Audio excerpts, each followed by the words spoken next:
He's known as the Big E, Elvin Hayes of the Washington Bullets, and he's hitting better than 50% from the floor in this NBA championship series. And the young, talented center of the Seattle Supersonics, Marvin Webster, is the leading rebounder, pulling down more than 13 a game. They'll be matched. It's Game 5.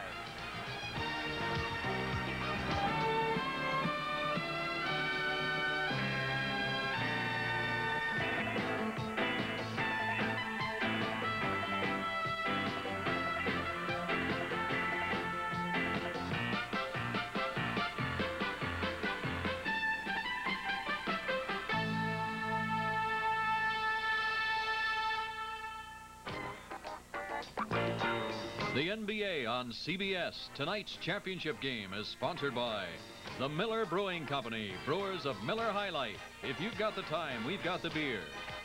The Continental Insurance Companies and their agents across America. And by all the new 1978 Chevrolets, now at your Chevy dealers everywhere. From the Seattle Center Coliseum, it is Game 5 of the NBA Championship Series. The Washington Bullets against the Seattle Supersonics. Good evening, everyone. I'm Brent Musburger, and I think you can hear the crowd behind me. They are on their feet in Seattle. Now, the important thing about Game 5 to remember is that whenever the NBA series is tied at 2 games apiece, the winner of Game 5 has gone on to capture the championship 75% of the time. The Supersonics think they hold the upper hand simply because they have the odd game home court advantage. But the Bullets have been tough on the road. They are 4-5 throughout the playoffs. For more on the Bullets, let's go to Rick Barry. After that great come-behind victory the other night, the Bullets are still facing a very difficult task of having to beat Seattle again here in Seattle. And I must emphasize again the importance to get great performances out of both Bobby Dandridge and Elvin Hayes. And of course, to go along with it, they must get the type of performance that they got from their backcourt when they won that all-important 4th game. Now, for the Sonic story, let's go to Keith Erickson. Thank you, Rick. The Seattle Supersonics happy to be back here in these home environs of the Seattle Coliseum. They've got everything on paper as far as I can see. They've got the offense with their 5 starters in double figures with downtown Freddie Brown coming off the bench. Defensively, they've got big Marvin Webster in the hole. They've got the big forwards in Sikma, Silas, and Webster up front. Big, strong guard in Dennis Johnson playing defense. They've got the quickness in Gus Williams and Freddie Brown. They're a good team, and that's the reason why they're here. Lenny Wilkins says the importance in tonight's game, the important thing is intensity and concentration. They're ready to play. Back to you, Brent. Keith, thank you very much. The officials tonight, Jake O'Donnell on the right and Joe Gashu on the left, will work it, and the man in the middle will sit. He is the alternate, Don Murphy. I was in the Washington Bullets locker room prior to where we are now, and I will tell you that they are ready too. Quietly intent. Wes Unseld with ice applied to that ankle that he injured in the opening game of the Philadelphia series. Elvin Hayes somewhat looser in the locker room with more chatter. The Seattle team, well, they seem to have been loose all along, but they're just happy to be here. The Washington Bullets are a team with a mission, and they stayed alive after falling back by 15 points. And we are just about ready to go. Some things to look for early. Marvin Webster, number 40 there on the right, the Sonic center, wants to get more into the offensive flow tonight. Let's see if he can do it. Sonics control. Young Jack Sikma to Dennis Johnson. Johnson coming off a 34-point explosion in Game 4 in the Kingdome, even though the Sonics lost it in overtime. So the first possession in the hands of Seattle. John Johnson, who's been quieted considerably by Bobby Dandridge. 3-second violation, and on the turnover, it will go to the Bullets. So the first trip down the floor, the Sonics don't squeeze the trigger, and Johnson leads the defense back down to work. Kevin Gravy being forced out with a sideline there, can act as an extra defensive player. Here's Hayes. Back down to Bobby Dandridge. Dandridge will come up on Sikma travel.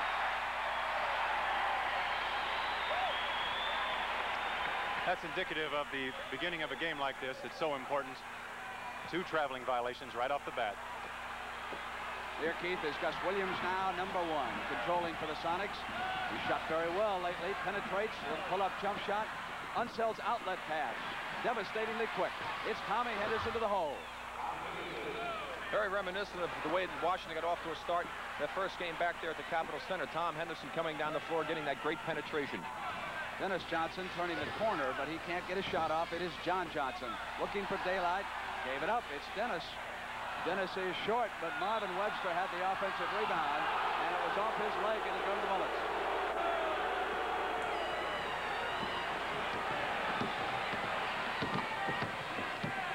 Game 6 will be Sunday afternoon in Landover, Maryland, the home of the Bullets. Dandridge the cutter. 3 seconds. We have had 2 3-second turnovers here early in the game. So the big men have been camping out underneath, and that's one way to slow up some of the banging we've had. Dick Motta kneeling down in the background of your picture. Intercepted. Greavy, though, was out of bounds, so it'll go back to the Sonics. Good anticipation by Kevin Greavy. One of the things that happens in a series like this, when you're going to play 7 games against each other, the players become pretty well aware of what the other guys are going to be doing. Sickma's pick. Hayes on the switch, came over on Johnson, and the foul was called on the Big E. Here's Dennis Johnson coming off the pick again. Elvin Hayes with his hands inside on Dennis Johnson's waist, picking up the first foul. Bullets lead it 2-0. First period. Johnson for the tie. John Johnson.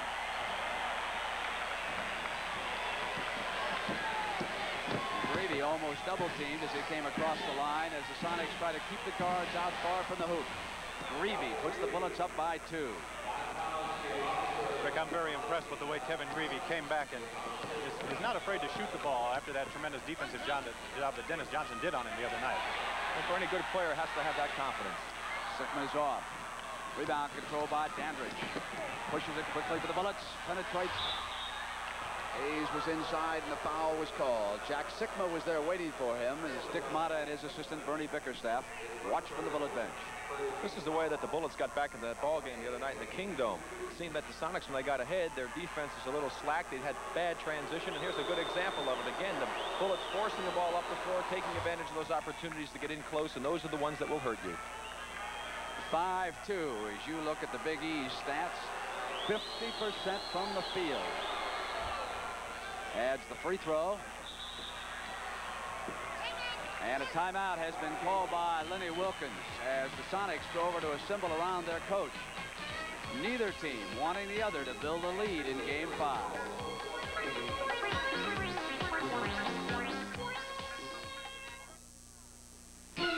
You work the docks. The ships are too big, the loads are too heavy, and the days are too long. But every day you do it, and another ship with a full belly heads out for sea, and you head in for Miller time. Time to relax with the best tasting beer you can find. Miller High Life. If you've got the time, we've got the beer. Miller beer. See what's new today. When you're driving down the road and you're moving through a curve and your car's looking good, it's showing lots of nerve. Monza by Chevrolet. The new Monza by Chevrolet. For a car so sporty and so well equipped, it's priced surprisingly low.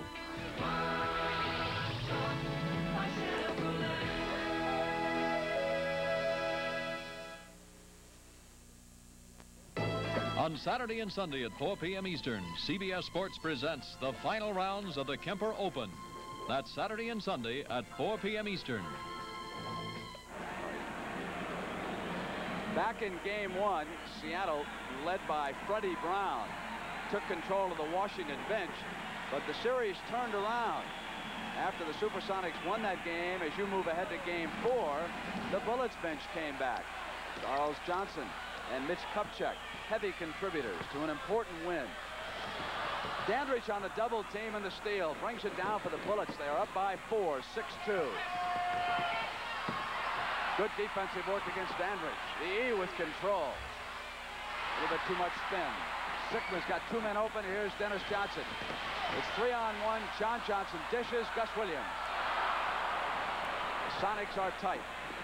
Lead pass to Dandridge. 8-2. Bullets build the lead. Right now, they're playing Washington's ball game. They're going to have to try to change things out here. Unseld giving Webster daylight. Now Marvin rotates under, and Dennis Johnson nets it.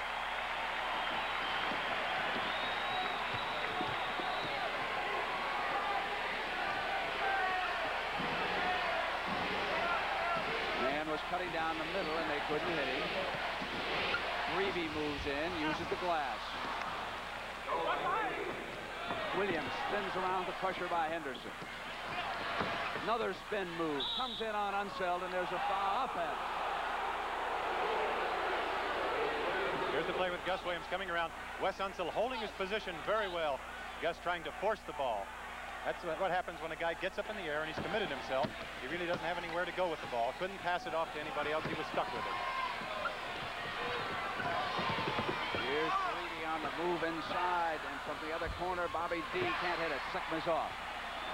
And in the middle now is Williams. Bounce pass eludes John Johnson, and the Sonics just cannot get their act together here in the early going. Another fast break opportunity. Gus Williams throwing a beautiful pass to John Johnson, but he was a little bit hesitant on the reception. Ball went off his hands and out of bounds. And Keith, that is the 5th turnover here against the Sonics. 7 minutes and 54 seconds to go. First period. And the Bullets have given it up. That is their 3rd turnover. The Sonics now trailing 10-4 will have a possession. Even if they had run it down, it would have been over and back. So Bobby Dandridge elected to let the ball go out of bounds. Dennis Johnson inbound. Williams with the play. Mata kneeling and Ian Bickerstaff barking defenses. Johnson to the hole with a pull-up. The young man doing it all again. That probably is the most incredible story. What Dennis Johnson has done is phenomenal, turning into a great player. Bullets will retain possession. Hit last by the Sonics. I think both teams realize the importance of this game, and everybody's a little tight right now. It's going to take them a few minutes to get loose, start playing the type of basketball necessary.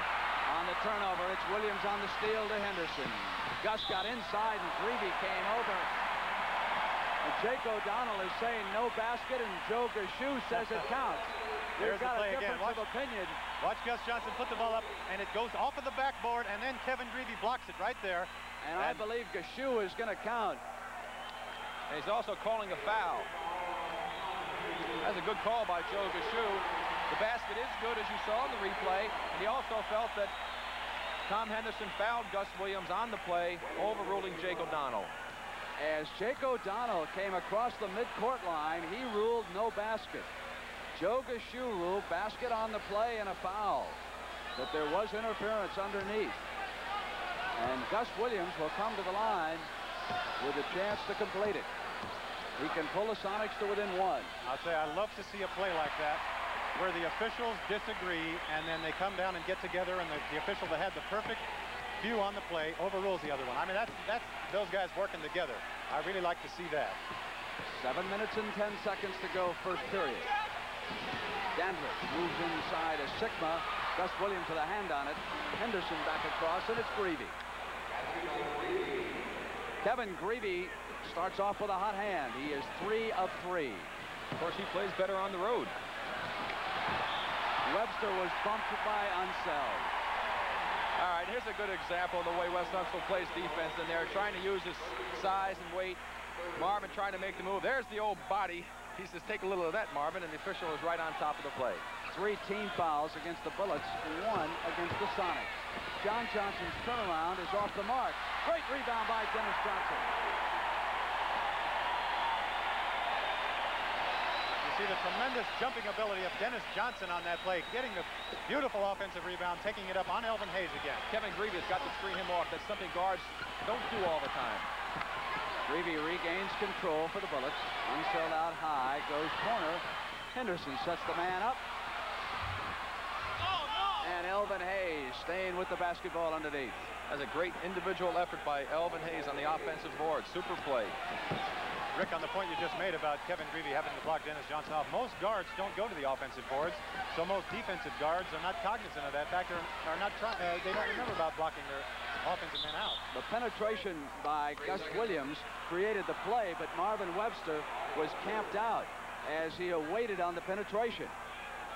There you see Marvin right now on the play. He got into the middle. He never did clear out when the play was being made, and that's 4 violations in 3 seconds we've had already, more than you normally see in the course of a full ball game.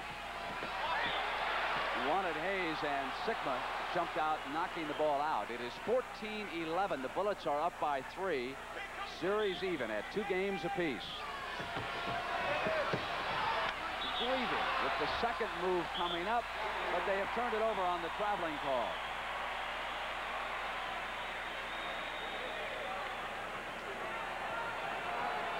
To give you an indication of how tight these 2 teams are, we've had 11 turnovers in the early going. Unseld trying to draw the offense, and we've got traveling to call against Webster. Let's see if we can pick it up here on the ball coming in. Keep an eye on Marvin Webster's feet. Watch his left foot now. Before the ball went down, you saw him give a little tiny bunny hop there. Good call by Joe Gashue right on top of the play. Henderson, 14, playing catch with Greavy. Hayes gives it back, and of course the Big E will rotate underneath where he's a lot more beneficial. Dandridge turns around on John Johnson, and since game 1, Bobby Dandridge has had the upper hand in that duel.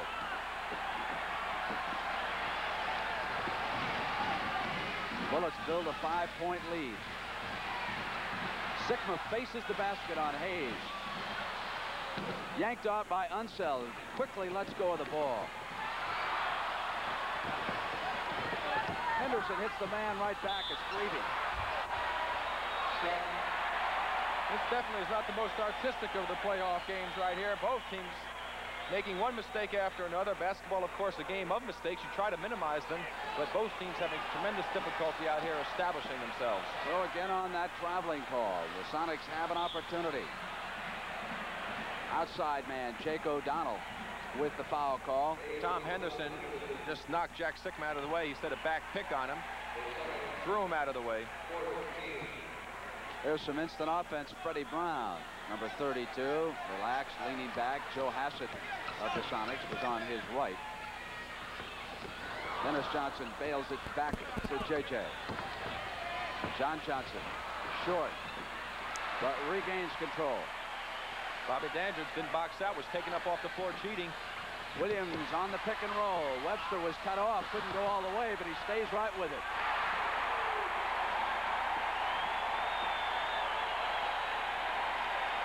Beautiful offensive rebound by Marvin Webster. He was going up to dunk that ball. Elvin Hayes came in on him, but watch what he does the second time. A little bit of a fake, and says, get that one, Elvin. 4 minutes and 10 seconds to go in period number 1 from Seattle, with game 6 due to come your way on CBS Sunday afternoon.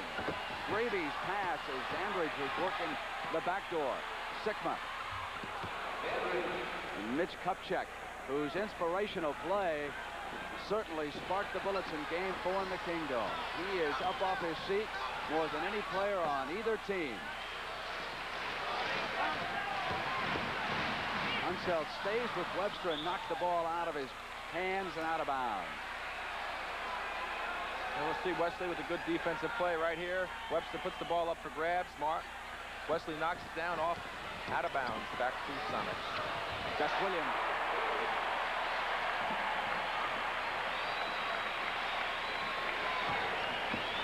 Dennis Johnson with 6 and Gus Williams with 5. And the guards again are leading the Sonics.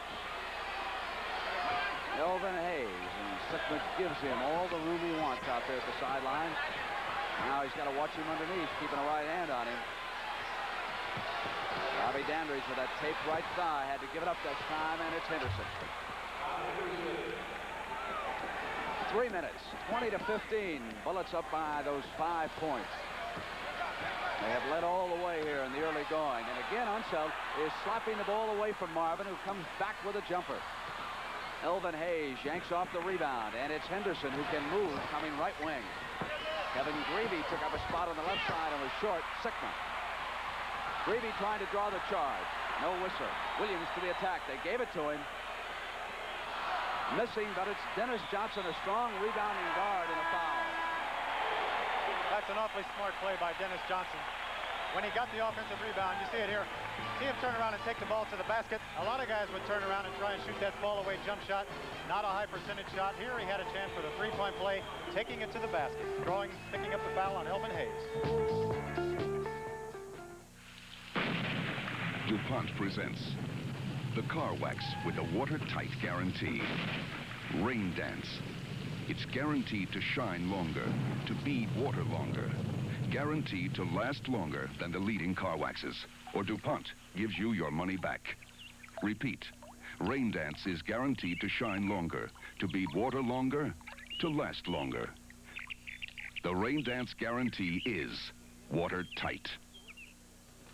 If this were your home, that delivery man could sue you for everything you've got. And if most of your liability coverage was on your car instead of your home, you'd be in big trouble.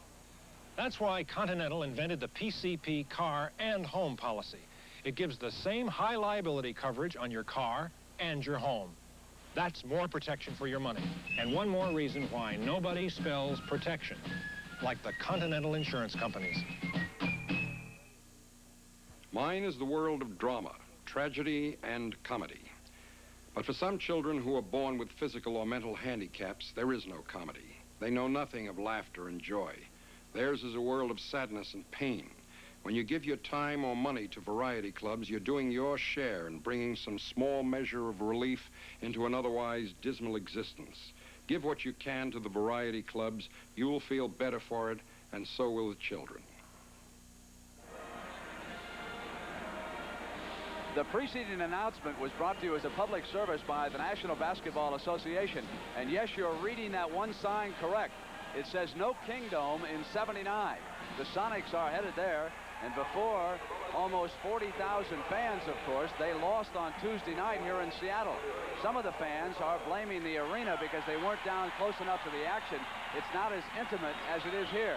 But I would say this to fans of the Seattle Supersonics: if owner Sam Schulman can put numbers like that in the Kingdome, then he's assured of signing Marvin Webster and some of these other stars and not losing them to the New York Knicks. So you lose some and you gain some. And of course, that was not the permanent installation in the Kingdome that they plan to use next year. And I wonder if we would see those signs tonight if the Supersonics had won that game in overtime rather than the Washington Bullets. Dennis Johnson. On that last play, Dennis Johnson going to the line here. The foul was on Wes Unseld. You mentioned it was on Elvin Hayes. That's Wes's second personal. He had his choice, actually, because Elvin fouled him also. Yeah. Whistle down away from the ball, and let's take a look at this contact as Mitch Kupchak has checked in. Watch the right forehand. Silas hits him, little shot in the chest. Mitch with the nice acting job with the head drew the official's attention. It didn't take long for Silas and Kupchak to get into the action. Gus Williams. Silas was quieter Tuesday night than he had been in the first 3 games of the series. Perhaps a bit tired, and why not? He's 35 almost. Johnson again. He's having an unbelievable playoff and 10 points with 2 minutes to go in the first period. He is simply a Rolls Royce as a guard. Here is E. And Elvin Hayes is quieting critics across America. He has consistently stood out in this series. There he is at the defensive end. That's 2 bad passes by John Johnson trying to force the ball into Webster with the defensive man off of him. You have got to make the man come up on you. If not, swing it around the other side. Henderson nails it out to West. Unseld rolls in a hook shot. That's something Washington is going to have to do in order to be tough in these last 3 games. They've got to get scoring out of guys other than Hayes and Dandridge, and Wes Unseld is a prime candidate. So the 3 big men, Hayes, Unseld, and Kupchak, are going down the stretch here in the first period for Dick Motta. Silas.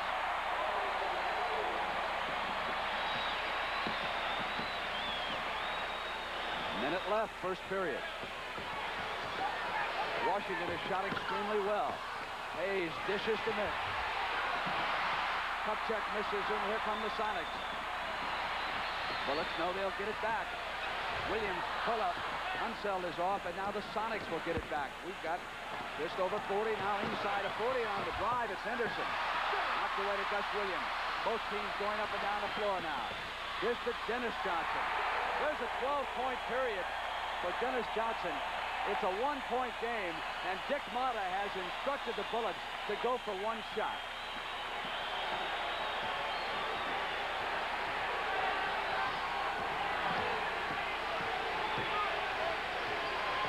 Lenny Wilkens kneeling down. Shot clock is down to 5, not quite matched up. Grevey. They'll have to hurry. They will not get a shot off. The end of the first period with the Bullets building a couple of 5-point leads, but in the end it was a small burst by the Sonics. So after one, it's 24-23 Washington. See what's new today in a Chevrolet. To the more than 600,000 people who bought the new Chevrolet during its very first year, thank you. You've made it the most popular car in America. For the rest of you, a simple reminder. With its advanced design, the new Chevrolet has more headroom, more rear seat legroom, more trunk room, and more. So drive it. The new Chevrolet. Now that's more like it. This is Capricorn Control. All systems are go. They're looking for a reason to cancel the program. What if man's greatest technological achievement never really happened? We found out 2 months ago it won't work. What if the most important event in recent history was a multi-billion-dollar fraud? What if someone found out? This is Capricorn 1, rated PG. Now playing at a theater near you. The NBA on CBS will continue after this word from your local station. Share the excitement of Broadway's biggest event when the footlights go up on the 1978 Tony Award Show, Sunday on CBS.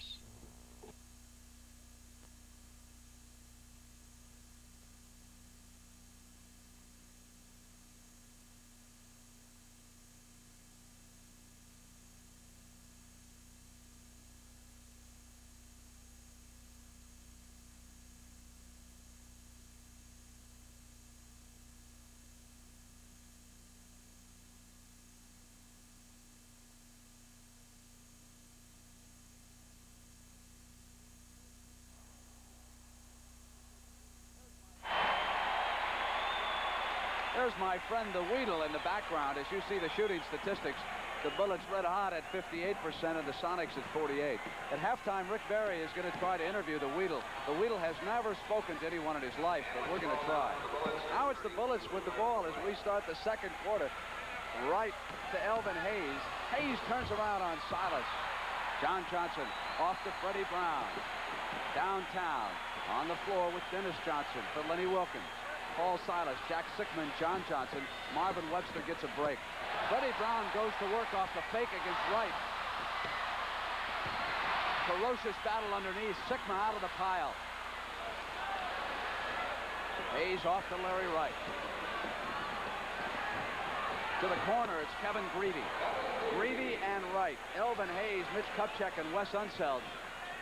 So Dick Motta prefers to go with the three Buffaloes right now. Kupchak, Hayes, and Unseld. The Bullet guards really shooting good here in this series. This Jake game, O'Donnell I should say. with the whistle underneath, and quickly Marvin Webster comes back to the fray.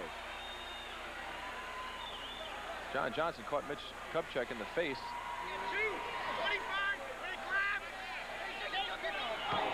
Mitch Kupchak was grabbing onto John Johnson, and Johnny threw an elbow at him and caught Mitch in the face, and Mitch wasn't too happy about it.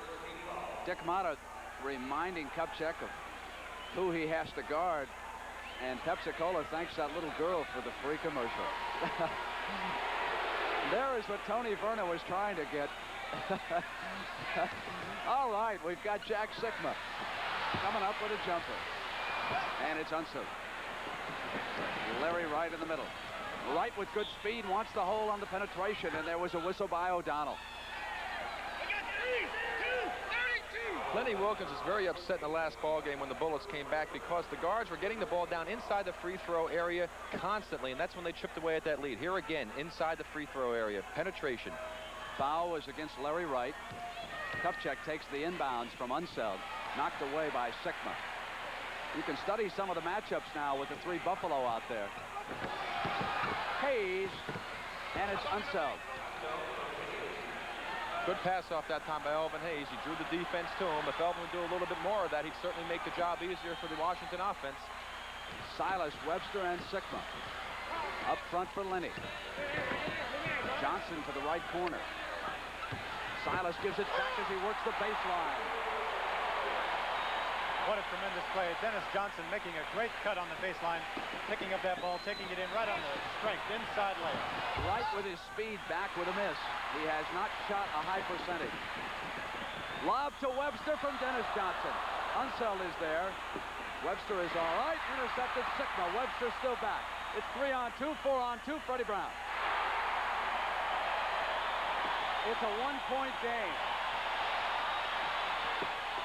Kupchak. Short. Brown is off. And the Sonics can go ahead for the first time. Around Webster comes downtown. Right now, the Bullets have got to watch it. They're getting caught up in a game that the Sonics are going to play better than they can play. They can't let this crowd get on their case. They have to slow it down, get it inside, play their game like they were early. They can't be taking the shots like Mitch Kupchak coming down on a fast break, taking a jump shot at the top of the key. No way. Dick Motto was telling his team that too. Hayes, spinning move, but no shot. The foul is against Paul Silas. We've also got a timeout. Bobby Dandridge will check in for the Bullets when you come back. Silas has drawn the personal. New around here? Sure got a nice motorcycle. Oh, it's a new Honda Hawk Honda-Matic. Honda-Matic? No clutch. No clutch.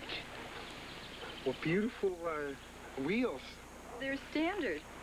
How does a little lady handle it? Oh, new weight distribution. It feels light. Someday I'd love to Yeah? ride it. Well, then go see your Honda dealer. When you're on a Honda, you're really going strong.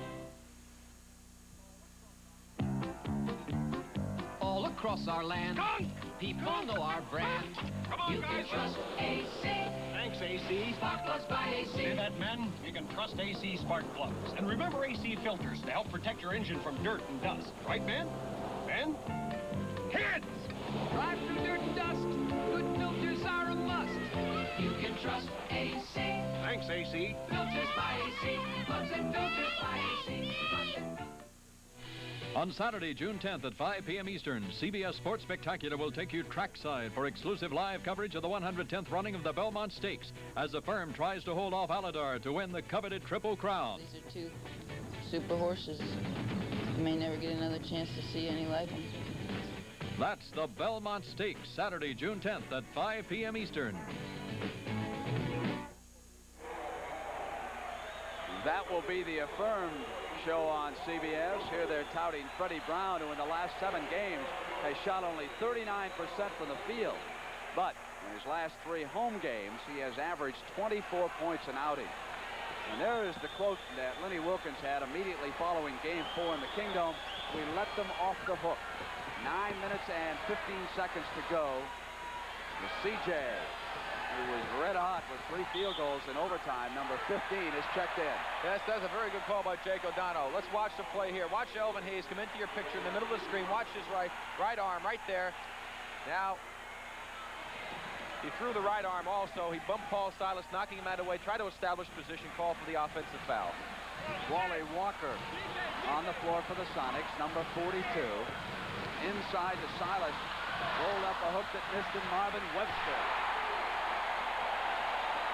That's 7 offensive rebounds now for Seattle, and they have scored 8 points off of that. Only 1 for Washington, and they scored off of that offensive board. Unseld. Jumping back inside with Charles Johnson. Loose ball foul is called against CJ. Joe Gashu trying to see who threw that ball at him. Charlie Johnson was a little upset. Joe had his back turned. Charlie threw that ball over at Joe's foot. Dennis Johnson to Freddie Brown. Right pressures Freddie and knocked it away, and Dennis regained it. Kupchak being rested right now. Webster, Silas, and Walker up front for the Sonics. CJ staying with DJ. Silas with an offensive rebound. Got it back to Dennis. They go to the top of the circle with a fresh 24.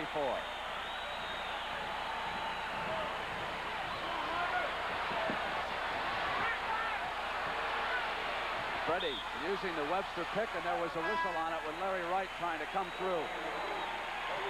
Kupchak is back. Here's Freddie Brown coming off that pick by Marvin Webster. Marvin didn't even spread out like some big men do. Larry Wright fouling him, trying to get around it, busting his way through. That's good effort, though, by Larry Wright, trying to get through that pick. The Sonics have scored the game's last 8 points. They were down 28-23. Now it is 31-28. Seattle, their best spurt. Brown from the right corner. And Elvin Hayes will rest behind Mata. Kupchak, Unseld, and Dandridge will try him now.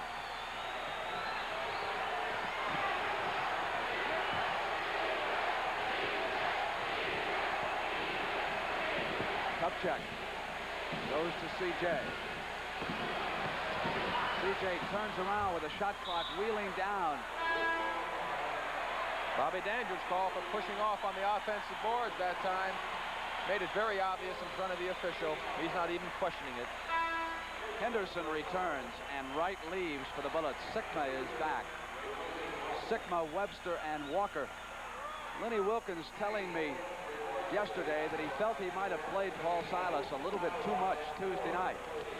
So here tonight, he gives him a break early. And he can do that, of course, much easier with Elvin Hayes on the Washington bench. Ennis Johnson. Here's Sikma. Short. Wally Walker coming back. That's 10 points now, Brent, for the bench for Seattle. Washington has yet to get any points off of their bench. Timeout will be called. Remember, it was 28-23. The last 12 points have been scored by the Seattle Supersonics.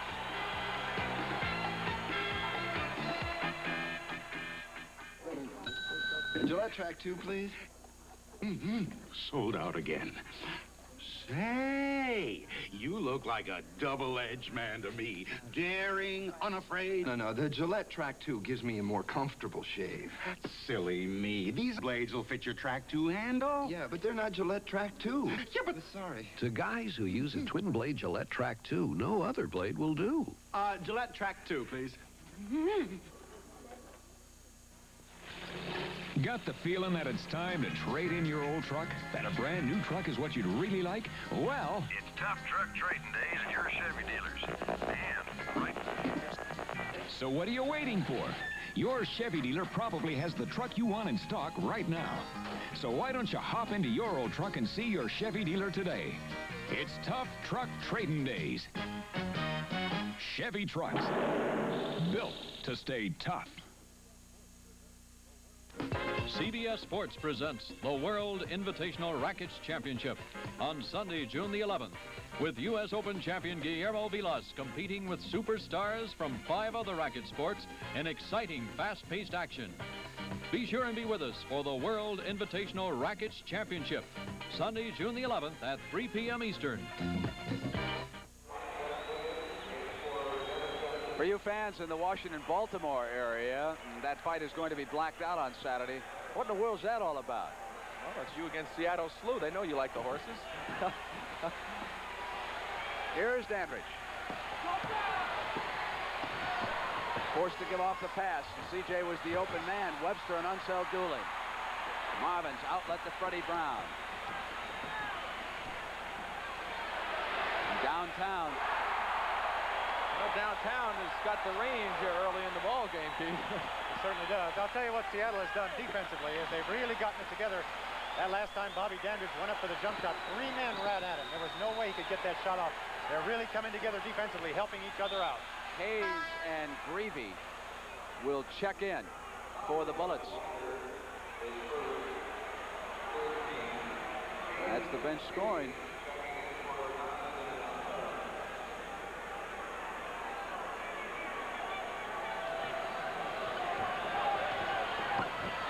They've gone 4.5 minutes without scoring, the Bullets. Greavy. tries to end it, and he may at the free throw line. That's the one thing a team doesn't want to do. When they've held a team scoreless like that for a long period of time, they don't want to bail them out at the free throw line. Gus Williams got a little too close in his anxiety trying to block that jump shot by Kevin Greavy.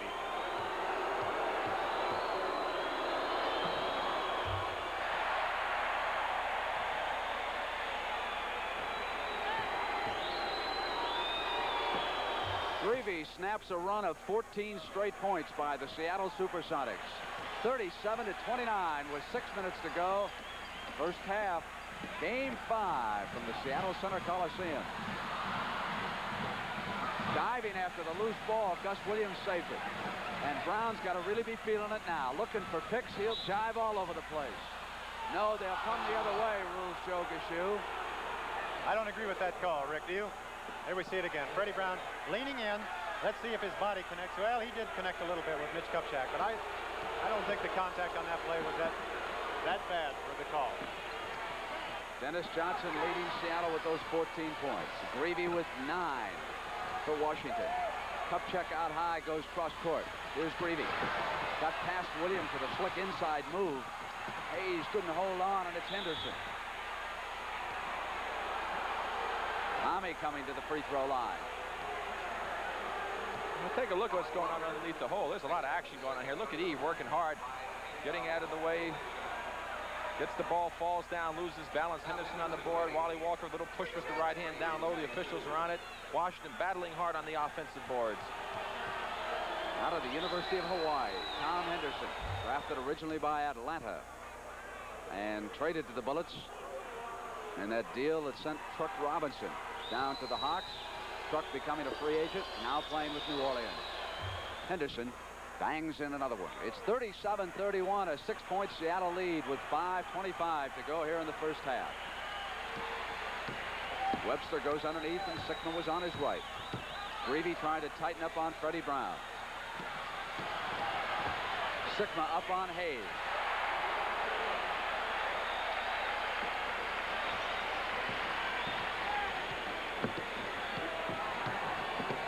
Henderson was checking the bench to see what Mata wanted.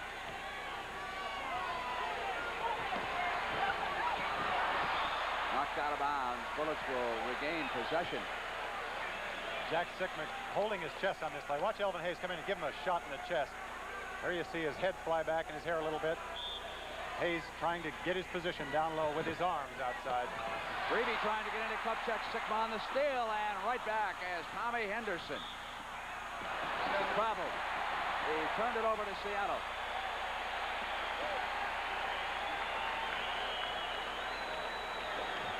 Brown sparks the play. Williams yells to the power men. Sonics up by 8. Quick shot by Brown. Freddie was also fouled on that shot, Brent. Greavy just put his hand right in his chest on the shot. Biggest lead in the game so far.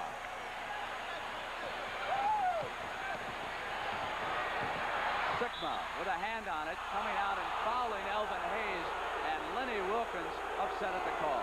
All right, let's watch Elvin and Jack. Jack gets his hand on the ball. Now as they're going for it, on the inside there, you see Jack's arm come flying out. You really couldn't tell from here. It looked like Elvin might have even thrown Jack's arm out of there with his left arm. That would have been a good situation when there was no harm, no foul. Both players going for the ball. Whoever gets it keeps it. That's right. 7 for Hayes in the first half. Sickma right next to Kupchak. Sickma blocking him out. You got a good view of that. Hayes, though, hitting the free throw. Hayes has scored 2 points in this period, and Bobby Dandridge is not yet on the board. So the 2 scorers from Washington have been quiet as the Sonics seize control. Fred Brown from the left corner. High bounce. Kevin Greavy hustling underneath with a defensive rebound. Henderson to the attack. Sanders gave it up to Henderson. Tommy gets it back. Greavy. Sanders regains control. They're not going much through Kupchak, and there is, I say that, he gets wide open underneath. Men lost their defensive assignment. Marvin Webster switched off and went outside. on Bobby Dandridge. Nobody picked this man up, and Kupchak was able to slide to the hoop. So when you return, Wes Unseld will be on the floor for the Washington Bullets. 3 minutes and 39 seconds to go. First half in Seattle.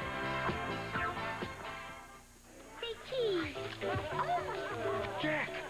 I'm an attorney now. Oh, good. Your clothes are a crime. Harold, you'd look better in Hager slacks. Wow. Or a Hager sport coat and slacks. Even a Hager vested suit. A variety of outfits at prices that aren't out of order.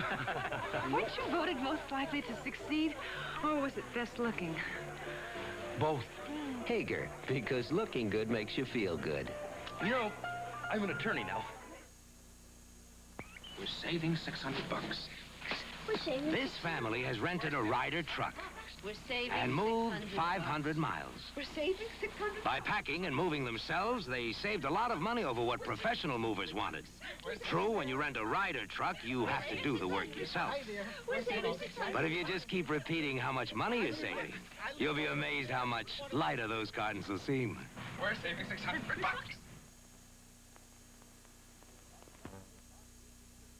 On Saturday at 5 p.m. Eastern, CBS Sports Spectacular presents live Olympic gold medalist and undefeated professional Sugar Ray Leonard taking on veteran Rafael Rodriguez in a 10-round welterweight contest. That's Saturday at 5 p.m. Eastern on the CBS Sports Spectacular.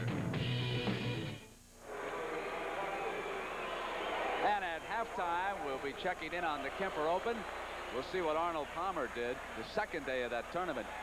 He was red hot the first day, wasn't he? He has a house on the back nine fairway there at that course. And, of course, CBS will be covering live the last two rounds tomorrow and Sunday. The Kemper Open here in Seattle, 41-35. 3 minutes and 30 seconds, first half. Game 5 with the championship series even, 2 victories apiece.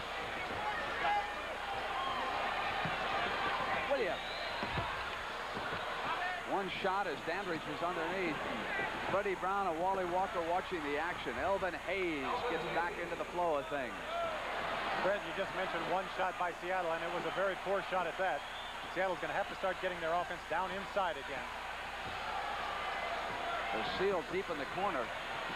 Unseld is taking Webster, and there was a foul as Kevin Greavy was coming across with John Johnson. Greavy held. Here's Johnny Johnson. Now watch Kevin Greavy come out. Just grab a hold of Johnny Johnson right there. You can get away with that sometimes, but you can't when it's right in front of the official. Joe Gushue was just a couple of feet away. One thing, too, is you notice that Wes Unseld has really been getting his hands on the ball a great deal in this particular ball game. And the reason for that is that Marvin Webster is putting the ball out there up for grabs. He's got to try to protect it a little bit more. And if he holds it back and he can get Wesley reaching in, he might be able to go around him because Wesley will be off balance. 43-37 Seattle and 2:59 to go in the first half.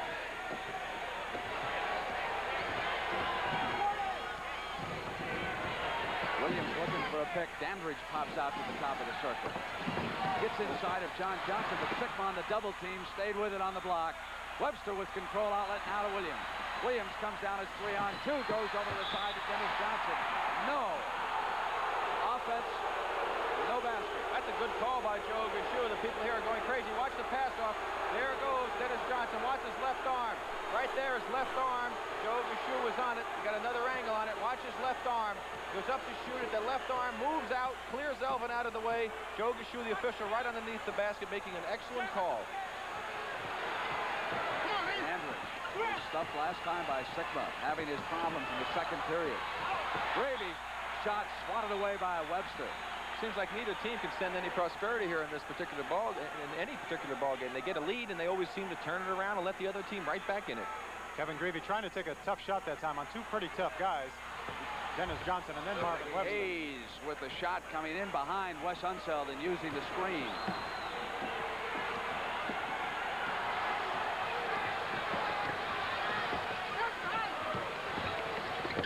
Great pass inside by Johnson to Williams. John Johnson with that quick flick at the top of the circle. Bullseye. If there's one area of the game as we watch the play here, Johnny Johnson's looking under the hole, He sees his man cut, makes an excellent threading the needle pass. The foul, Gus Williams putting it in. This is the area of the game that I think Seattle probably excels in over the Washington team. They have a little bit more quickness, as Brent pointed out in the other ball game, and they look for those men cutting. In the other situation, Washington likes to play that post-up game, so that doesn't allow the openness underneath the basket for those tight plays. There's the post man there, Unseld out high. Hayes had rotated out. You see right here the difference what you were just talking about, Rick. They're not cutting, they're just trying to come off a pick and get the outside shot. Dandridge was coming up with the shot, and another 3-second violation. How many have we had? About 5? At least. They had 4 of them in the first couple of minutes. Henderson out, Larry Wright and Kevin Greavy in the backcourt. Freddie Brown is here to fire some shots up for Wilkins with 1:35 to go.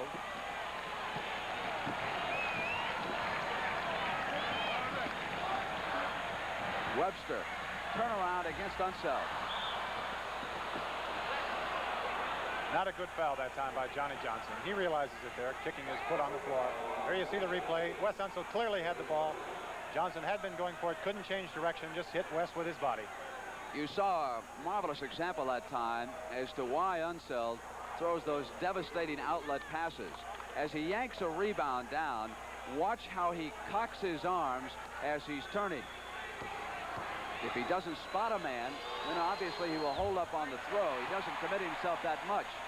But he's already got his arms back as he twists and turns with the rebound. I've been close to Wes on plays like that, and when he throws the ball, you better not be too close to him, because when those arms come down, it's like getting hit with a sledgehammer. At this style, Wes is shooting his free throws, stepping up to the line like that. Looks like he's not really confident in his shot. He altered it a bit tonight. That's the first time I can remember seeing that style here. Maybe it was earlier, Keith, that he first used it. It's a 5-point Seattle lead. That's the time remaining and counting down in the first half. Down toward 110. Johnson to the left corner, and Dandridge knocked it away. Larry Wright has got Brown. Larry Wright reaching in behind that time. Well, they just made up for it as we watch the play right here. Freddie Brown has him beat. That's the old schoolyard trick, try and reach behind the man when he gets you beat, and it's going to get you in more trouble than it is going to do you good. And here's a situation where Washington gives Fred Brown an opportunity to get 2 free ones. Superb first half by Freddie. He's the captain of the Seattle team and the only player on this roster who played for Lenny Wilkins when Wilkins coached here the first time. He was then a player coach, and he left. And of course, he was hired this year after the 5 and 17 start when he was the director of player personnel. Larry Wright with control for Washington. Comes inside. Brown is there. Dandridge is passed to Greavy in the corner. They stay with Kevin. Bullets move the ball to Dandridge. Dennis Johnson and Elvin Hayes. And the loose ball is against Hayes. That's 3. Let's see if we can pick it up inside. Let's see if we can pick up Elvin in there. There's Elvin and Dennis Johnson going for the ball. Dennis Johnson definitely on the inside that time. Elvin was complaining vehemently on that play. As you've seen on a couple of replays earlier, Elvin has a tendency to throw and flail his arms out to the side. Now, that is an unnatural position in the game of basketball, and if you make contact when you're doing that, the official has every right to call a foul. Paul Silas predicting that Seattle would win the series Sunday in Landover. He's played on 2 previous championship teams with the Boston Celtics, and in each instance, the Celtics won the title on the road in Milwaukee and in Phoenix. How did he predict those series, Grant? You've got me, but I'll check on it for you. I was wondering if that's why you gave his prediction there. If he called the other 2, then we'll watch and see. Unseld waiting. Comes to the right to Wright.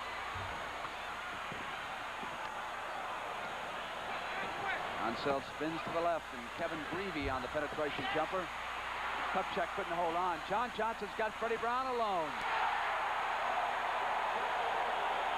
Now it's Washington getting hurt with the transition situation. The mere presence that time of Marvin Webster caused Kevin Greavy to miss the shot. He intimidated him. 1 shot time for the Bullets. Larry Wright with 5 seconds is out, and there's Brown. It's an 11-point lead. Time is out. There'll be no shot, and there was no foul on the play. Lenny Wilkins takes the Seattle Supersonics into the locker room, leading by 11. He will remind them what happened in Game 4. Coming up, Kemper Open report. Introducing the 7 best-selling trucks in their class. Chevy half-ton pickup. Chevy crew cab pickup. Chevy 1-ton pickup. Chevy diesel pickup. Chevy Blazer. Chevy El Camino. Chevy Suburban. Chevy trucks. Year after year, there are more of them in use than any other make. Chevy trucks, built to stay tough. You get 30 tons of logs off a mountain.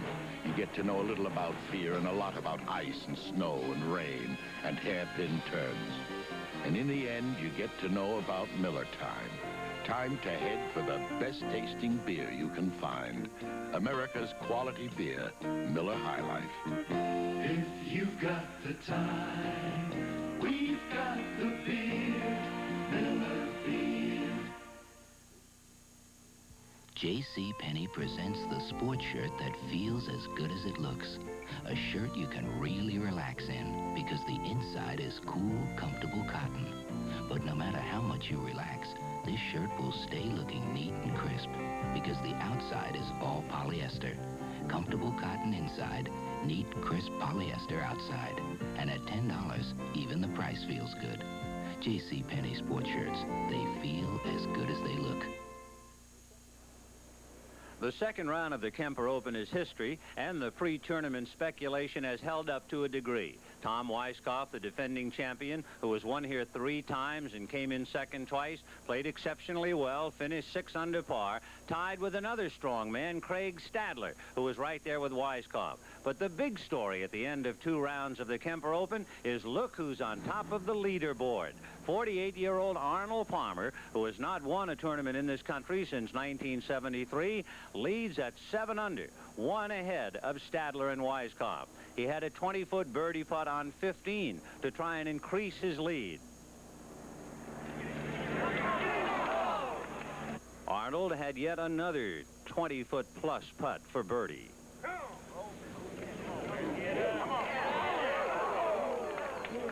So after missing 2 birdie putts on 15 and 16, Arnie went to a 3-iron to get close on the par 3 17.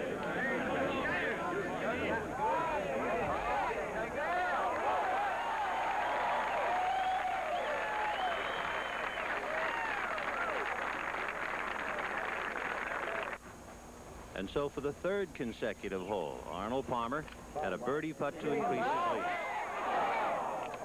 And for the 3rd time, he was denied. The 18th with pure Palmer at his best. First, a crashing drive.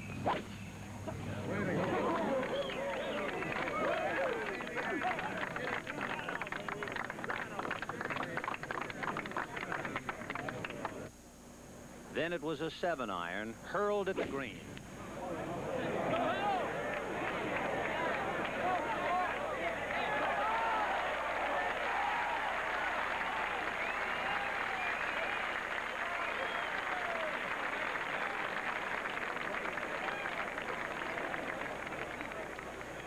Then it was vintage Palmer, not defending a 1-stroke lead, but on offense trying to increase it. For the 4th consecutive hole, it was not to be. And so denied the birdie, Arnie needed this for par.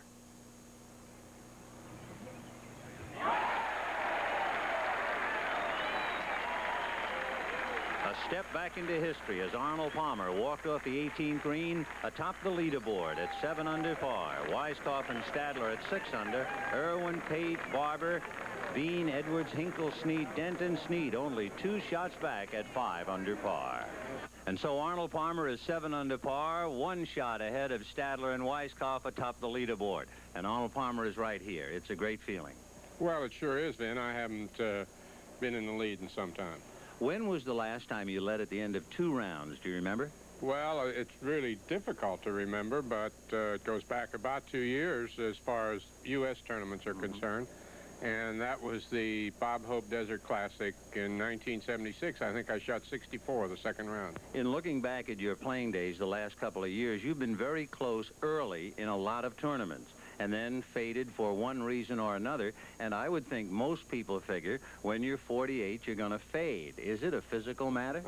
Well, I hope not. We'll know a little more about it later this week, but I'd like to think that there's still a chance. I've worked harder on it getting ready for this tournament. I've been here really a week practicing, doing a little work during the week in the mornings and then coming out and practicing. And I've probably spent more time on this tournament than I have any other time except maybe for a National Open or a PGA Championship. You were quoted as saying that you drove the ball yesterday better than in your entire career. Well, the one thing that was really different, I have driven the ball well. Even in the last 10 years, I've probably driven the ball as well as any time. But the one factor that has been missing in my tee shots has been the fact that I could really lengthen out yesterday. When I wanted to hit a long tee shot, I was able to do it. And that's something that has been missing in my driving. So Why? Why were we able to do it? Well, I'm not sure. Maybe the driver I'm using, maybe the fact that I've been doing some and geez, I'll tell you what, I really hate to get on this big kick about exercising and stretching, but I've been doing some of that, and maybe that has something to do with it. I think that's good, but I'd like to think that maybe it's the club, the driver I'm using, and the fact that I've reduced the loft on it a little bit, and maybe I have a neck shaft in it with a little less loft, and I'd like to think that maybe that had something to do with it too. Sooner or later it gets down to putting. You were looking at birdie putts, 15, 16, 17, and 18, although some of them were only almost improbable birdie putts. But how about putting? Are there traces of yips? Are you experimenting, or do you feel comfortable? Well, I feel pretty comfortable with the putting this week for the first time in some time. I haven't made really any putts in the first 36 holes. Well, I can't say any. I did make a couple of nice putts. One today at the 10th hole, about a 20-footer, and yesterday I made a couple of good putts. I think the important thing is that I have changed my style just slightly in putting, and maybe not changed, but going back to something that I did a lot a few years ago, and just picked it up again and realized that I hadn't been doing it. At any rate,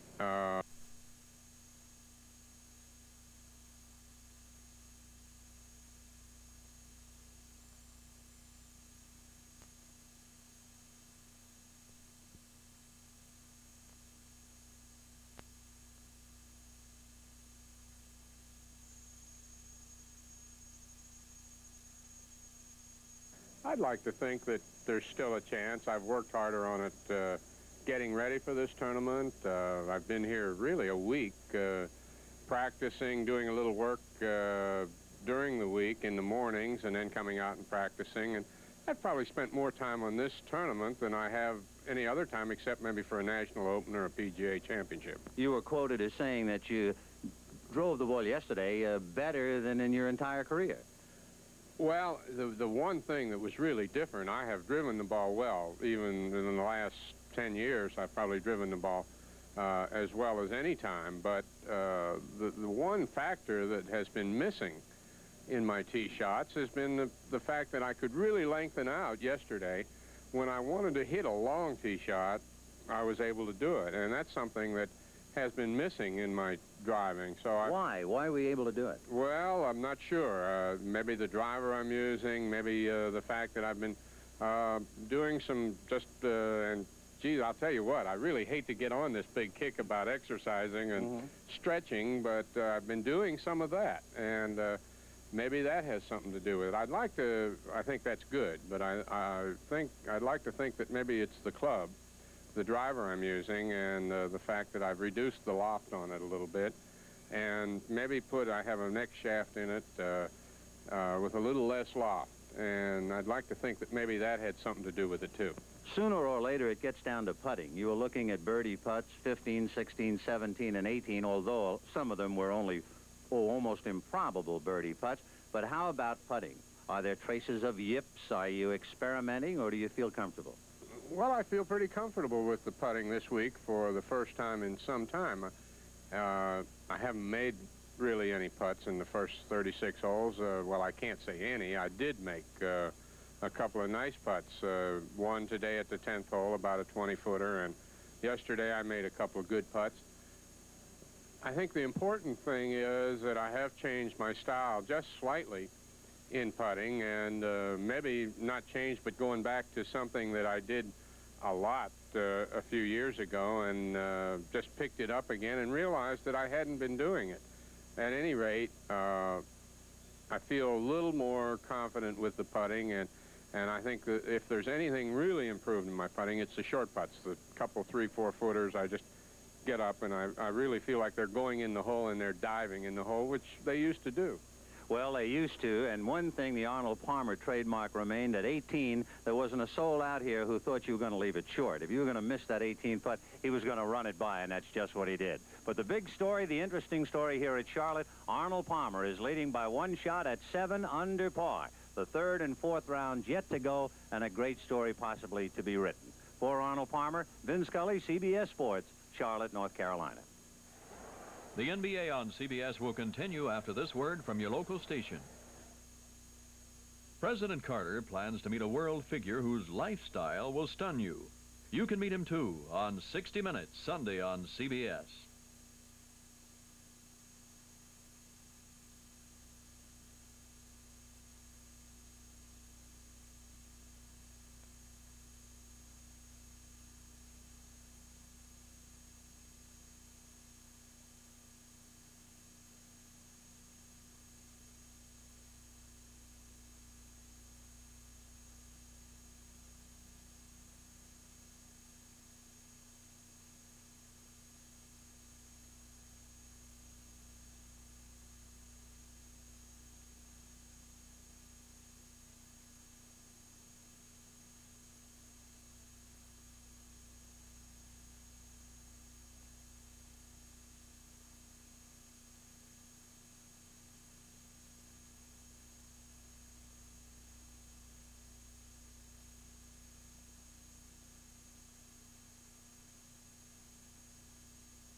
We're back at halftime live here in Seattle. The owner of the Seattle Supersonics, Sam Schulman, one of the great turnarounds in the history of pro sport, and his mascot, Weedle. Weedle, who's going to win this? He talks about as much as Dwayne Thomas used to talk. That's nothing. Sam, a couple of real interesting questions about the Supersonics. One, of course, Marvin Webster's future. What happens to him? How high would you go in the bidding? How do you view that right now? Well, Brent, all I'll say about Marvin is that we're going to be ultimately fair. I'll extend myself, but I'm not going to have a tremendous disparity between his salary and the next best player's salary. And what we've done is we've assessed every center. We know all their statistics. We know Marvin's statistics. And I'm going to go a little further than that, and that's as far as I'll go. Now, if some other team feels otherwise, it's going to be their responsibility. Have you changed your thinking since going through with Spencer Haywood and Jim McDaniel and Brisker out here with the Seattle franchise and not succeeding and then winning with this group, Sam? We certainly have. I think I've made a 180-degree turnaround. We're about the 15th salary team in the league. We try to be fair, but it has to be within reason. And one main thing is there cannot be disparity, because presently we have a great camaraderie and a joie de vivre and I want to maintain that. And I think if you go overboard in that respect, we're in trouble. Will Lenny be back as coach now next year, Sam? Definitely. All right, let's go now to Rick Barry and Elvin Hayes. Rick? Elvin, you really got your backs up against the wall. You're trailing by 11 points. Didn't look like you were involved in the offense that much in the first half. What's the strategy coming up? Well, the most important thing, we have to move the ball a little more. They are zoning and sagging back into the middle. What we have to do is make more than one pass. We came down, I thought we just made one pass. We went up with the shots. We have to move the ball a little more, just really fundamental basketball, just to move it around and get a much better shot. Because if you move the ball 2 or 3 passes, you're going to get a wide open layup. And so this is the thing that we have to do in the second half in order to get back into this basketball game. Well, good luck to you, Elvin. You're playing a fine series thus far. Let's go now to Keith Erickson and Paul Silas. Thank you, Rick. I'm here with the grandpa of the league. I think the only one in the NBA. Maybe in sports history, Paul. Probably the only one in the history of the NBA. I'm sure. Maybe sports, all professional sports. No kidding. Paul, you're playing a tremendous series here. I know it's very physical in there. You've got an 11-point lead at halftime. You had a 15-point lead the last game. What did Lenny Wilkens say to you guys that you're going to do differently this game and try and hold on to that lead? Well, he told us to remember last time and just come out and really play hard. But most of all, have patience and have poise, because that's what got us in trouble last time. We came down, took the quick shot, and didn't look inside at all. Well, that's right. Defensively now, anybody you're going to try and key on in particular, try and shut them off, anything that they're doing that's hurting you in particular? Well, of course, Greavy's jumping past us, and we're going to have to make him go up on his shot more. And, of course, just have to battle Elvin and the guys inside. That's right. Well, Paul, let me get you ready for the second half here. Have a good... everybody else is. You might as well get yours in, Keith. Have a good game. Back to you, Brent. All right, Keith. Thank you very much. We'll be ready to start the second half here in Seattle. And if you're wondering why I would ask the owner of Seattle if Lenny Wilkens is coming back, in his contract, he could return as director of player personnel if he chooses.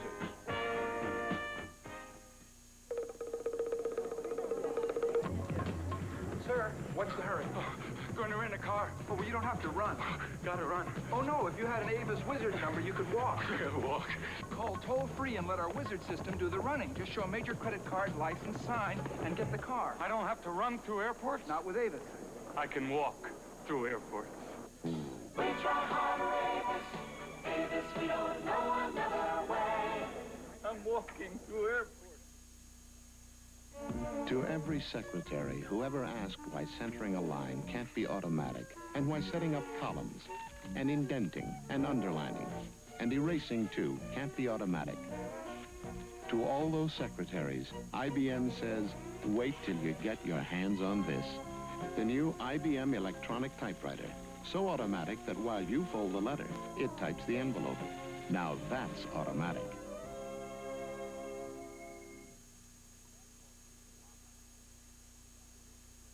A basketball team is a lot like a family. We got to work together to win the game. On a much larger scale, the same thing is true when a family member suffers a stroke. It happened yesterday. It takes the whole family pulling together to help the stroke victim become a useful member of society again. You can count on your American Heart Association to help. You can use when you leave. Remember, we're fighting for your life. An announcement from the American Heart Association in cooperation with the NBA. All right, the statistics in the first half looking like that, with the Sonics hitting 48% from the floor, but 100% from that free throw line where they shot perfectly with 10 tries. Offensive rebounds, the Sonics controlling there with an 11-4 lead, and the individual scoring of the two teams would look like this. For the Sonics, it's Fred Brown off the bench with 14, Dennis Johnson with 14, 28 out of those two guards, and when you total in Gus Williams, you get 34 points out of their backcourt. For the Bullets in the first half, and of course all along, they have been led by Elvin Hayes. Here tonight in Game 5, 12 points. Dandridge has dropped off to 6. In Game 1, he was held to 6 here. For their guards, of course, Greavy with 9 and Henderson with 6. That totals 15. So again, it is a huge lead for Lenny Wilkens in the backcourt. Wilkens sitting down. You have to credit Seattle with playing a little better defense, too, in that second quarter. They limited the Bullets to 5 of 19 shooting, 26%, helped turn the game around, and Elvin Hayes had a very good point. They're not moving the ball around very well to get the good opportunity shots. Henderson, Greavy, Unseld, Hayes, and Dandridge on the attack. Dandridge regains control after Hayes lost it. Elvin complaining that he was fouled on the play. For the Sonics, it's Dennis Johnson, Williams, Webster, Sikma, and John Johnson. They were up by 15 in the third quarter as they turn it over, and here's why Elvin was upset. There you see Jack Sikma jumping into him. Elvin, again, having very good reason to complain. Hayes on the left side gives it back to Tommy. And they work into Dandridge. John Johnson trying to keep up what he did in the first half. Dandridge has to give it up. Hayes off, and Wes Unseld tries to tap it in, and it's Tom Henderson with control. And but the Bullets are dominating their own basket right now. Too many chances, and Hayes hit that one. And the Sonics complaining that they should have been guilty of 3 seconds. Dick Motta's slogan, the opera ain't over until the fat lady sings. Tremendous strength on the offensive boards that last time. Washington's got to keep that up inside. Sikma is off, and the Bullets can reduce it 2 more. Henderson gives to Hayes. Comes inside of Sikma with the pull-up in his short. Webster. Lead to John Johnson. Sikma's on his left.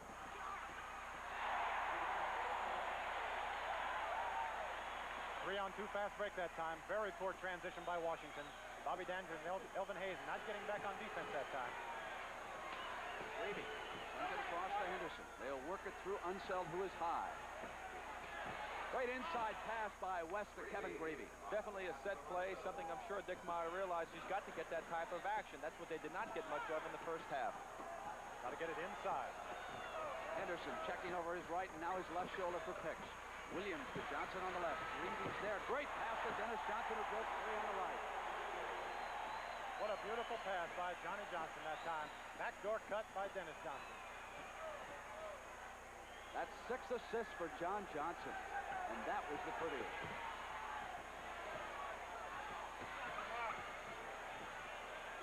Bob is to Dandridge. Webster on the switch.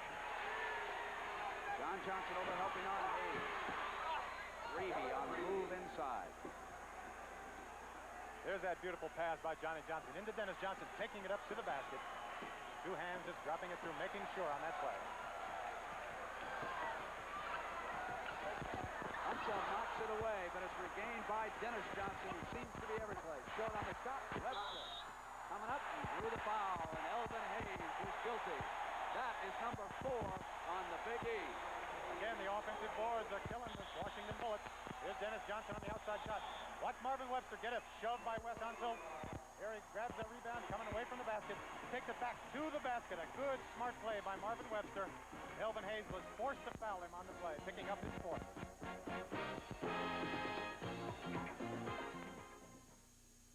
America, if you've got a taste for value like you've got a taste for apple pie, you've got to love Chevrolet's all-new mid-size Malibu. It's got more headroom, more legroom,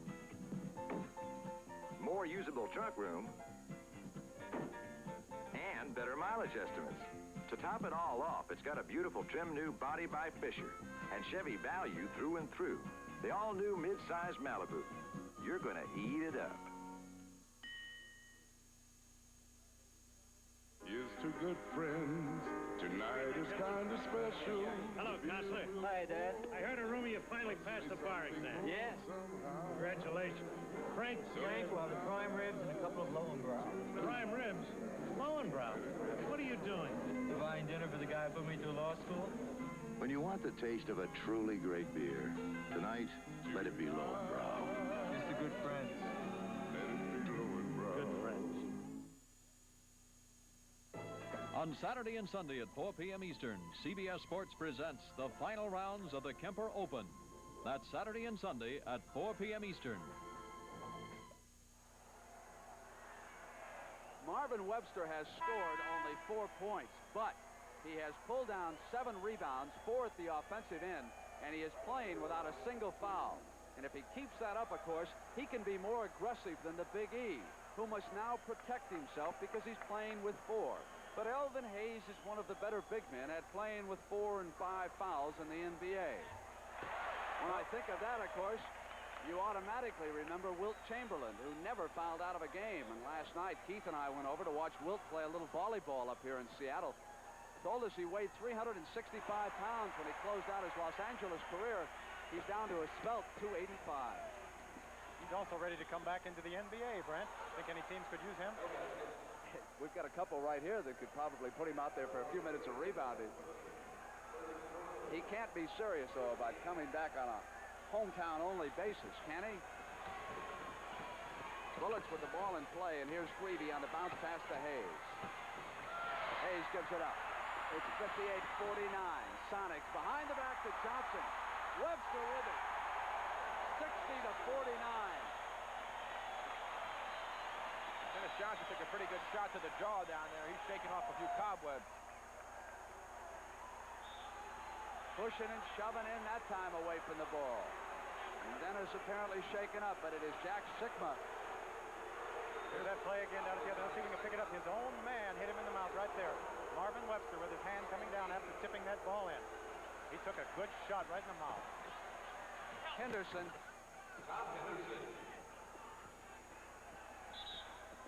Keith, what is it that Will Chamberlain would like to do, actually, with professional basketball? Was he just kidding you?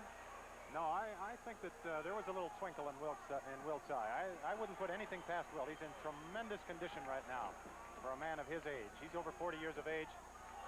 He's playing great volleyball, and I wouldn't be surprised if he could play. Dennis Johnson on the pull-up for the Sonics.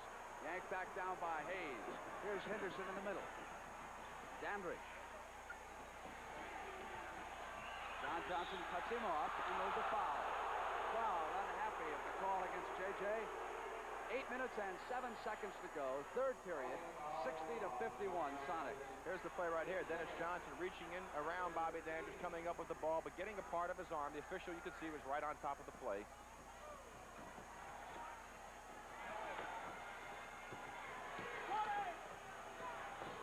Greavy. Here's Henderson to the left. Greavy. Bullets regain. Henderson quickly to Dandridge.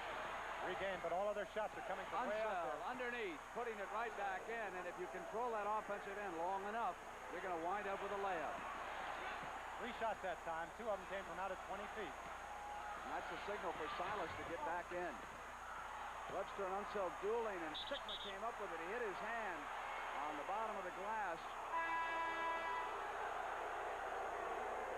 It's the play right here. Sikma's going up with the shot. He looks like he's out of bounds, but Joe Gashu's watching up high. Doesn't see that either, but he did hit underneath the basket when he finished his shot, going up strong, right up there, hit underneath the board, out of bounds.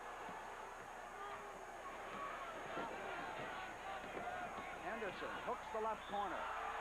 Offensive foul is called, and that's 4 fouls on Tommy Henderson. And that's a brilliant defensive play by Marvin Webster. That's what Seattle has been doing. That's how they picked up the lead. Here's Henderson beating his man. Marvin Webster coming over and getting perfect position on that drive by Henderson, drawing the offensive charge. Jake O'Donnell in great position to call it.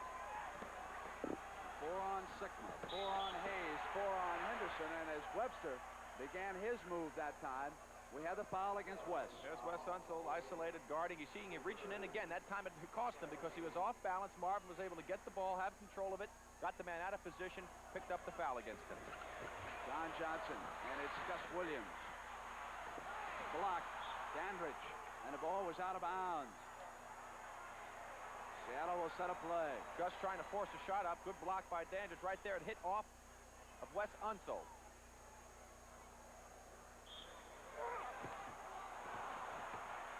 Webster.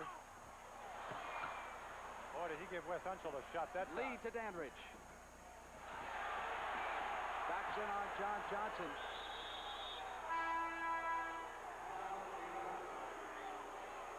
Well, we just mentioned at the other end a shot by Marvin Webster right here, going into Wes Unseld with the elbow in the chest. You see Wes Unseld jumping back, but I don't think a man 270 pounds is going to go that far in a little elbow. Used to be when I had a job to do around the house, it was one-on-one. Me against the house. And since the house was much bigger, I usually lost. Well, I've just changed all that with my new Black & Decker Workmate. It'll hold just about anything I want to work on, from a door to a pipe to a 200-pound dresser. In fact, my Workmate is so good at helping me work, I'm giving it Sunday off. Workmate models available from about $40.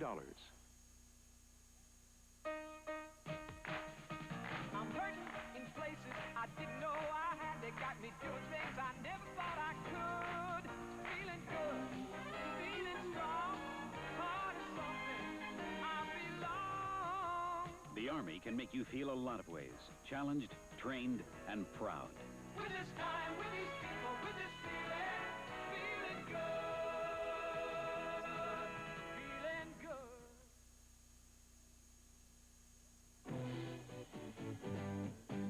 It's Seattle Slew, and he's drawing clear of the field.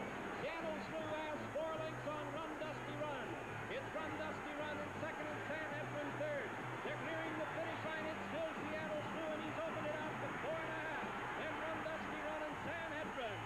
They're coming on the wire, and it's all over with. Times the game and back. Will the firm be the next Triple Crown winner? Be with us Saturday, June 10th, when CBS Sports presents the Belmont Stakes. So one more time, Alydar will test the firm. Dennis Johnson was called for that personal foul. 2 on Dennis.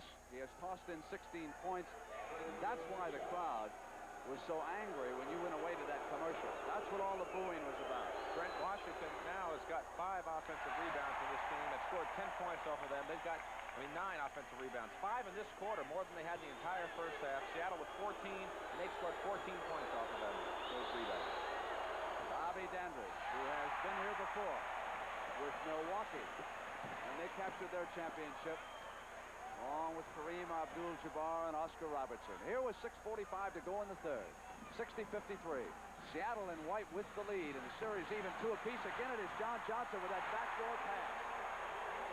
That's the 3rd time we've seen that play this game so far. I'd love to see that because that's good, sound, basic, fundamental basketball. Execution.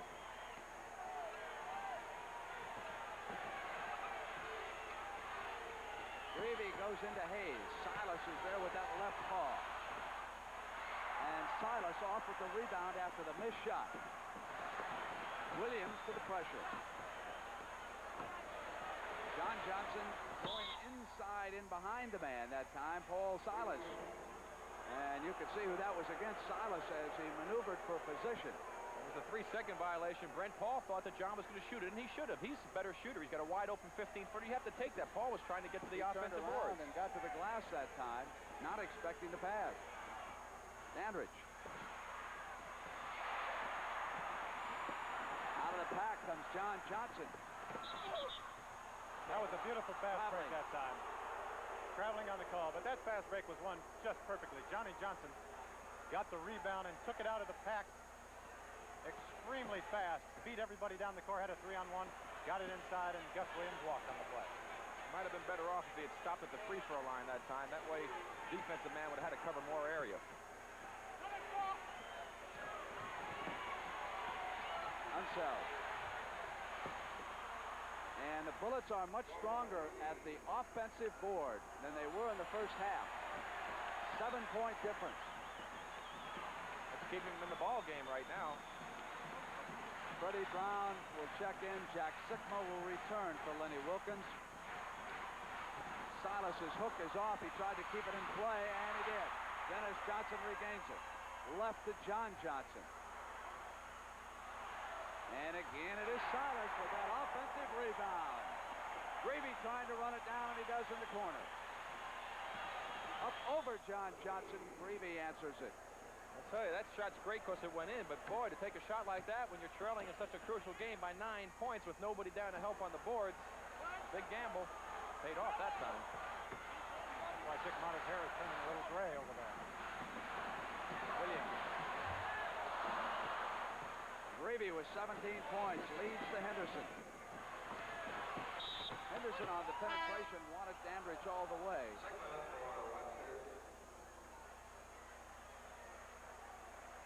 Jack Sikma returns. Gus Williams and Marvin Webster will go out. Freddie Brown is in for Williams. Sikma for Webster. And Henderson, who was fouled on the penetration, comes up to the free throw line for Dick Motta with Lenny Wilkins talking to his captain. Les Habager, the Seattle assistant, sitting down. And the penalty situation against the Sonics, only 2 fouls, team fouls on the Bullets.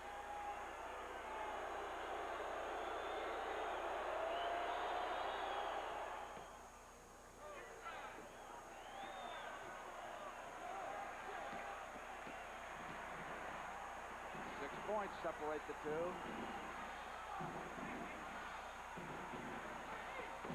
Dennis Johnson saw the middle and almost got something going there as he came in. He lost control. Henderson's right back for the Bullets. Here's the man with a hot hand, Kevin Greavy. 19 for Kevin. Seattle very unsure in their offense these last couple of times down. Not really ready to run a particular play. Lenny Wilkins calling timeout. I'm sure he's going to get them together.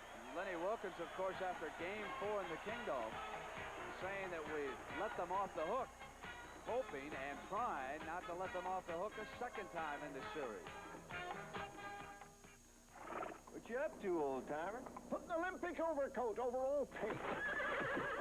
Not you old paint, this old paint. Overcoat? It's the latex house paint made to cover old paint. Flows like cream.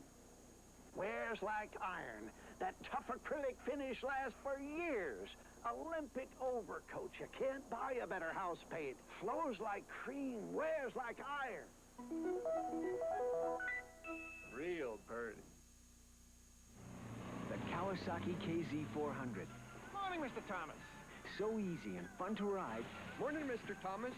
People ride it everywhere. It's slender, nimble, with a smooth, dependable electric start 4-stroke engine. Front disc brake, the works. The price? See your Kawasaki dealer. You'll see why it's the best-selling 400cc bike in America. Hey, who took my parking space? Morning, Mr. Thomas. Kawasaki, let the good times roll. Kawasaki, let energy for a stronger America. Not long ago, Exxon launched the world's tallest offshore oil platform. Today, off California's coast, it's opening America's really deep waters as a source of energy for the first time. From its deck over 900 feet above the ocean floor, drilling crews have begun work. And soon, 28 wells here will be producing oil and gas where none could be produced before. A new source of energy for a strong America. Both teams will catch chartered airplanes immediately after this game and return to Washington. We're in Landover, Maryland on Sunday afternoon. We'll have Game 6 on CBS beginning at 1:30 Eastern Time. Then a Game 7, if necessary, would be back here in Seattle next Wednesday night. Right here, Game 5 has the Sonics up by 4 and reeling just a bit right now. With the Bullets feeling awfully good about what's going on, Kevin Greavy has scored 10 points this period.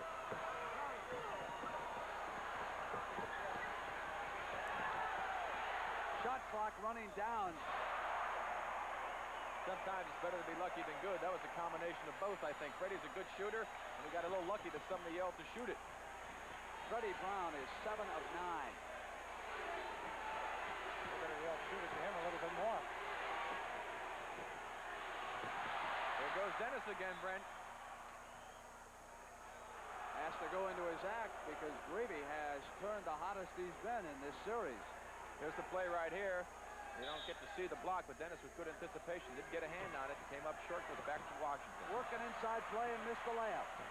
Elvin Hayes on the spin move. Unset. And Sigma was the man inside of him that time. Brent, a perfect indication of what's happening. As you see the shot going back up again, the ball bounces off right there. Wes Unseld with excellent position, gets fouled. 4 opportunities they had to shoot the basketball. And I'm sure Lenny Wilkins going crazy on the bench and trying to retaliate by bringing the big fella back. Marvin Webster returns, which means that Jack Sigma leaves. Sigma with 5 fouls.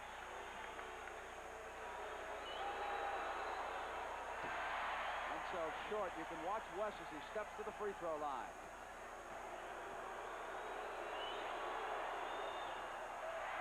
Missing again, but the Sonics are in the penalty. Washington is 1 of 6 from that line in this quarter. Now 1 of 7, and it has really hurt. They've missed enough free throws to have tied this game. Freddie Brown squeezing through the double team, and there was a foul. No foul. They call kicking the ball, Brent. Kicked it. Freddie Brown holding onto the ball too much there, trying to force it go one-on-one too much. There you see him trying to go through the wedge right there off of the foot of, looks like Henderson. Webster inside, turns to the left, and calls Silas for an offensive rebound. What a job Paul Silas did on Elvin Hayes. He just backed him right out from the basket, had perfect position. The ball came right to him. He's a master. Shot that hook shot like he knew what he was doing with it, too. Dandridge. That's a very basic play right there. Just a split off of the high post. You can't leave a shooter like Bobby Dandridge open for a jump shot like that. Brown to attack the right side. Webster.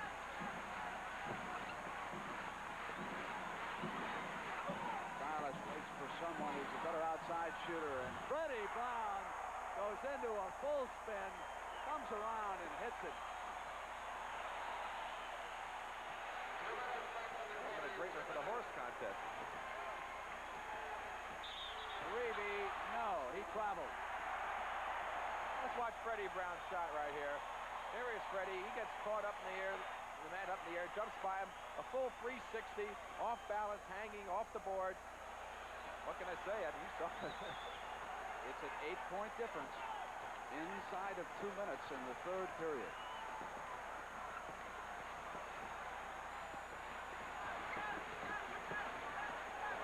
Dennis Johnson. That's 20 points for Dennis. Wally Walker will check in for the Sonics.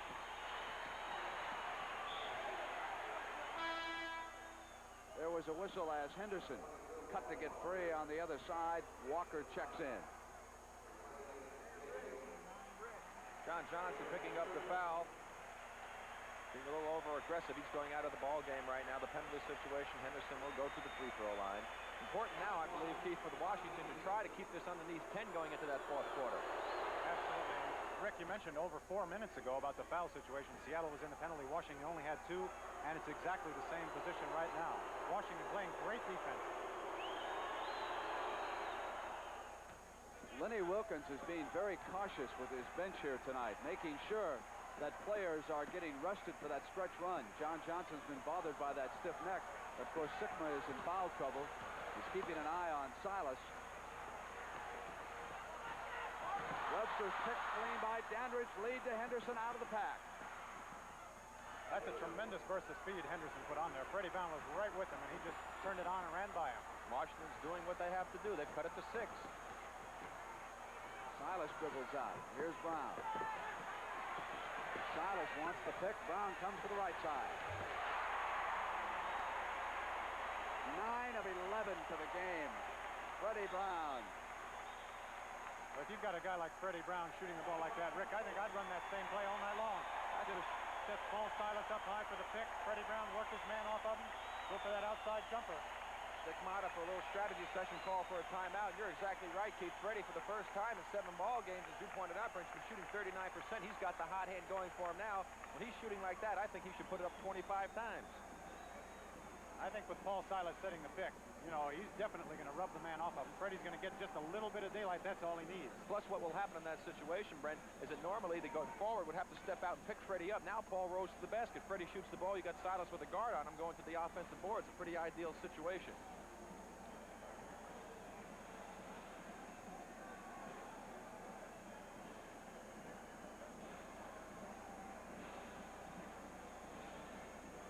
Reminder tomorrow afternoon on CBS on the Sports Spectacular, Sugar Ray Leonard against Rafael Rodriguez. That, of course, will be live from the Baltimore Civic Center. Sugar Ray Leonard is our Olympic gold medalist, and he is unbeaten as a professional, 10-0, 7 of those victories by knockouts. A reminder, though, that it will be blacked out in the Washington-Baltimore area. And that because it is not a total sellout prior to the cutoff time. Freddie Brown next to Wally Walker with Lenny Wilkins, talking to his Sonics, who are up by 8 with 42 seconds, and Elvin Hayes listening to Dick Motta at the other end. Dennis Johnson with 20, Brown with 20, and for the Bullets, Reeve with 19, Hayes with 14, Henderson with 13.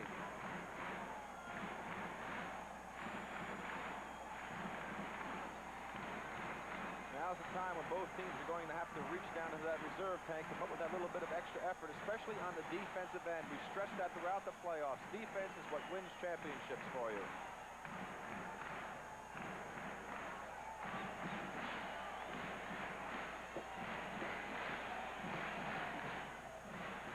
Johnson to the attack for the Bullets. Greavy trying to get free underneath. He does. Brings Dennis Johnson with him, and here's Elvin Hayes.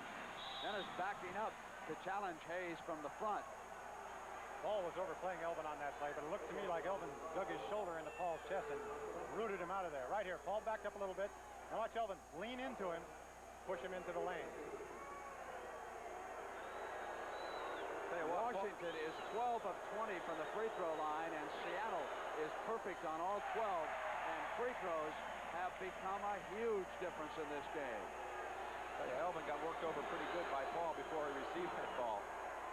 They are now 3 of 11 this period from the free throw line.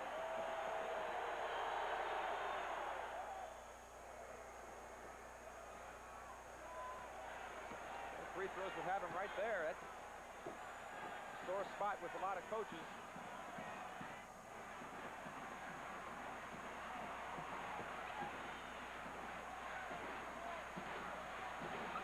Greavy left his feet. Dennis Johnson got the foul, but didn't get the field goal. Well, you can see that Dennis Johnson really knows how to play this ball game. He's learning very quickly. Greavy doing the one thing a defensive man should never do, leaving his feet. Dennis took advantage of it, drew the foul. Dick Motta was checking the clock. You saw 10 seconds still up there. 75 to 67. One of the few games that Seattle has not outshot the opposition from the free throw line.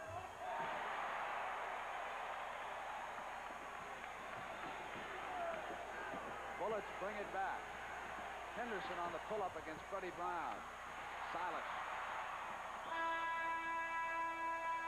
At the end of the third period in Seattle, the Seattle Supersonics lead the Washington Bullets 76-67.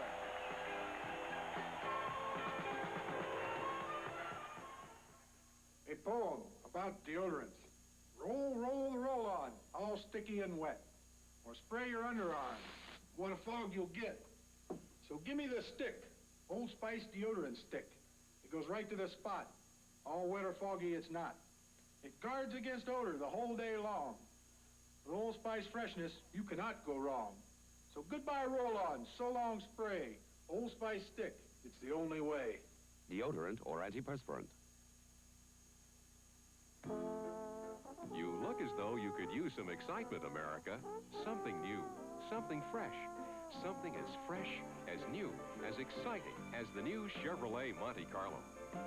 The new Monte Carlo surrounds you with personal luxury, with a surprising amount of room. But most of all, it surrounds you with genuine driving pleasure, mile after efficient mile. So come drive one, and put a little distance between yourself and the crowd. The NBA on CBS will continue after this word from your local station. Archie gets the lesson of his life when his local vigilante group hits very close to home on All in the Family, Sunday on CBS.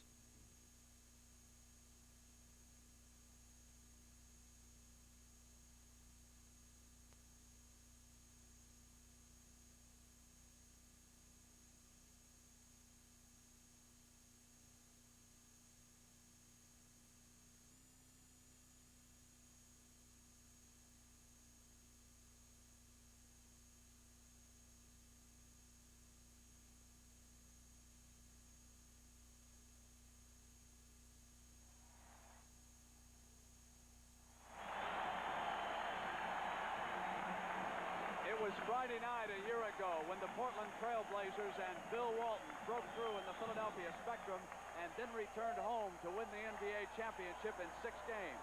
It was 2 years ago when Phoenix and Boston battled 3 overtimes on a Friday night in the Boston Garden. It's fourth quarter time in Seattle with the NBA championship even at 2 games apiece. Brett Brown pops out, gets free of Henderson. Wheels out, and it's Bobby Dandridge now, and the Bullets will come down on the attack. Henderson, Dandridge, Unseld, Greavy, and Hayes. It is Greavy who's had the hot hand for Dick Motta. Hayes rotates left underneath. Here's Bobby Dandridge, who has not been that active tonight, working against Wally Walker. Turnaround shot from the right baseline. Webster dueling Unseld. Silas picks up. Here's Brown. Sonics bring it down. Sellout crowd, more than 14,000 down to the attack. Freddie Brown is definitely out of a shooting slump. 22 points for Freddie, and Greavy's back to the left side. That's a good call, Rick. Unseld was looking, and it's an offensive foul. Sometimes I am observant, Pete. I'll tell you, you've been watching this game. What about this stat right here? That's incredible. Bench scoring, Brent. 30 for Seattle, 2 for Washington. 32 now to 2. 32 now, right. Mitch Kupchak has the only 2 for the Washington bench, and he is on the floor. Charles Johnson will try to see if he can do something. Alice goes to Dennis Johnson. And you remember the other night in that last game, Mitch Kupchak is the guy that brought them into the game. Loose ball on the missed shot by Dennis Johnson. There you see the action inside. There's Paul Silas going up and reaching over the top. Henderson snatches it away from Johnson and comes down to the attack. Dandridge out high, fakes the give and keeps it. Walker with him, and Dandridge gives it up now to CJ, who's brought Brown on the fly. And a 3-second violation is called, and on the turnover, the Sonics will bring it down again. Charlie Johnson hasn't seen much action tonight, has he? No, and of course, he was the big man for them in the overtime, scoring the first 6 points. They can build a 13-point lead if they can hit this field goal. Webster, Kupchak dueling him.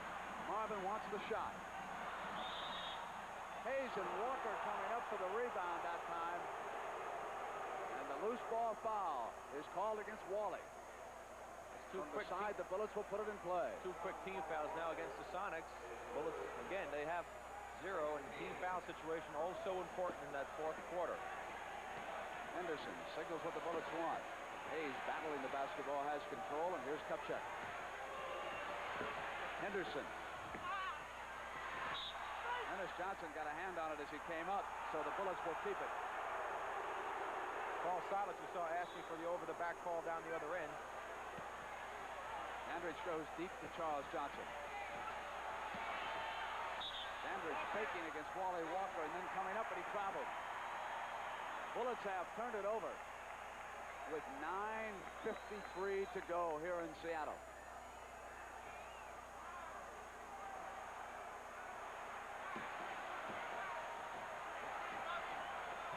Webster pushes Kupchak back, and Mitch is dueling him, and then Silas was coming across on the other side, and Jake picked up Silas. Let's watch Paul Silas see if he moves out just a little bit, just enough to pick Bob Dandridge off and get called for the moving pick. 78-67. That's twice now that Dennis Johnson almost intercepted that inbounds pass. They better get somebody back there to help out. Marvin Webster in underneath.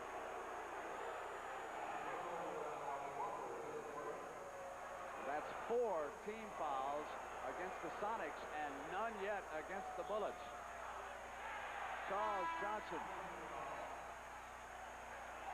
Here's John Johnson, who has returned for Seattle. Freddie Brown apparently took a blow. He's all right. Bob Dandridge called for the offensive foul. Dennis Johnson and Brown come to the attack for the Sonics.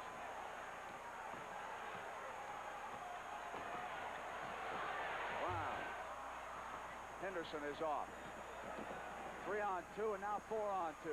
Dandridge all alone on the left. Bullets had a huge advantage coming down that time against the Seattle defense. Dennis Johnson was down low, getting in post position. Freddie shot the outside jumper. There was no one to get back for defense. Weak side forward must get back. Kupchak leaning against Marvin. Webster with control. Johnson comes around to Harrison. Puts the ball down. Shot clock to 6. And Freddie Brown from the corner. I tell you, if Freddie gets squared up and gets a look at the basket tonight, he's going to drop it in there. He's really got his rhythm going for him. Back to 11 with 8:50.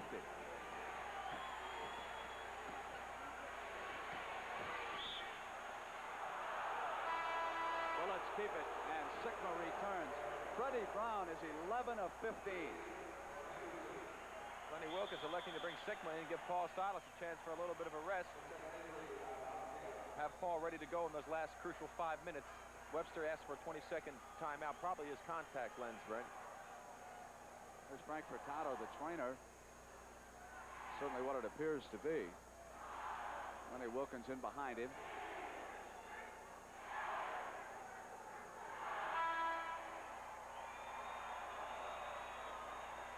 What a difference it makes to have a team when you've got a man like Fred Brown to shoot from the outside to keep that defense honest. Oh, you said it, Fred. That's what you got a guy that can shoot from the outside like that. You've got a guy like Gus Williams who can shoot it from the outside and penetrate. It just makes him play so honestly. You know, it opens the entire offense up. Greavy had it knocked away. Foul called. Dennis Johnson hit Kevin as he came up. Greavy to the line. And already the penalty situation against the Sonics. 8:38 to go in this game. No fouls on the Bullets. Very important statistic. Bullets with a great deal of difficulty at the line in the third period.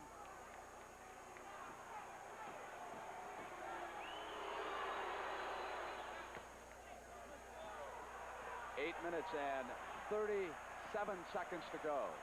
9-point difference.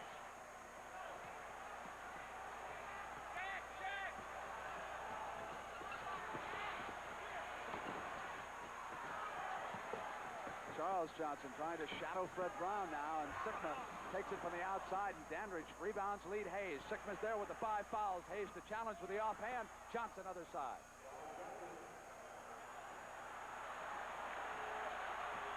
Seven-point difference as Washington winds it down. Johnson glides in, and Dandridge knocking it away. Kevin Greavy was on the other side.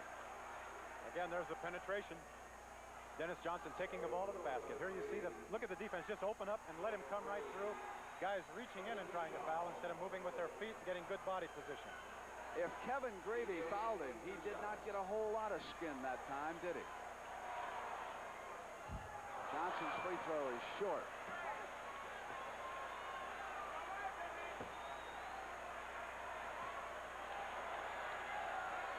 Free throws should be a very big factor in the last 8 minutes of this game, with Seattle being in the penalty situation already. Washington only having one.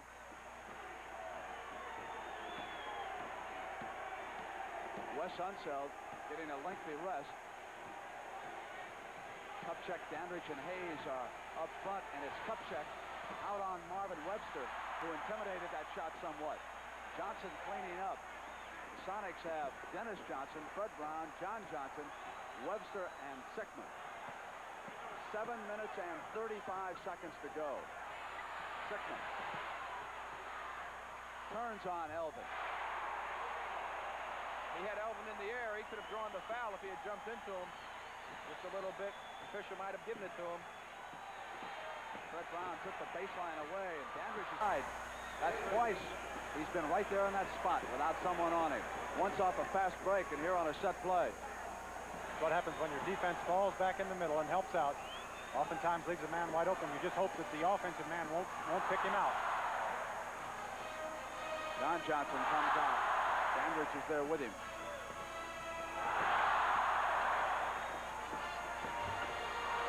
Spinner and Dennis Johnson. Kevin Greavy took him to the floor.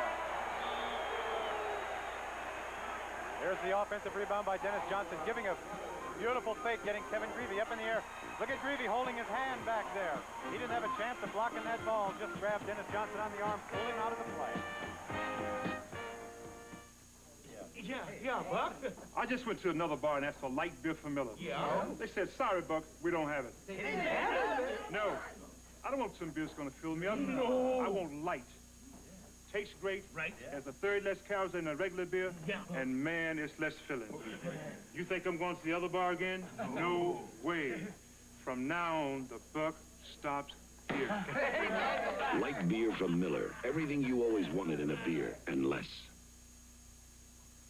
Day and night, mile after mile, we put 40,000 miles on a set of Sears road handlers and went on to run the route of the Pony Express from Missouri to California.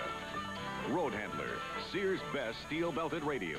It's the tire that ran 40,000 miles and then took on the rugged route of the Pony Express. Wide radial design, double steel belting.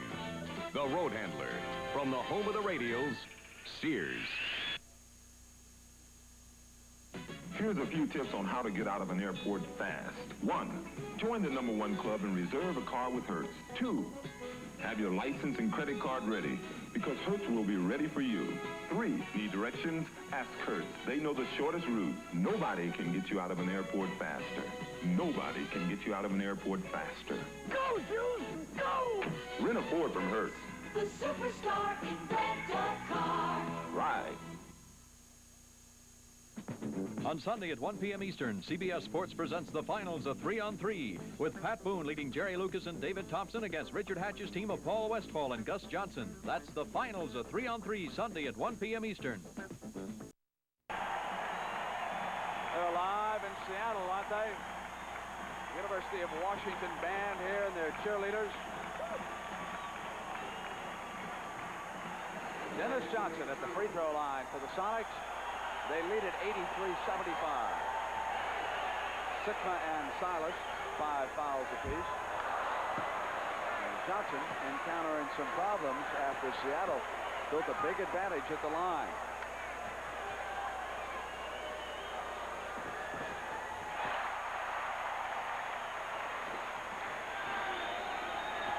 Six minutes and 40 seconds.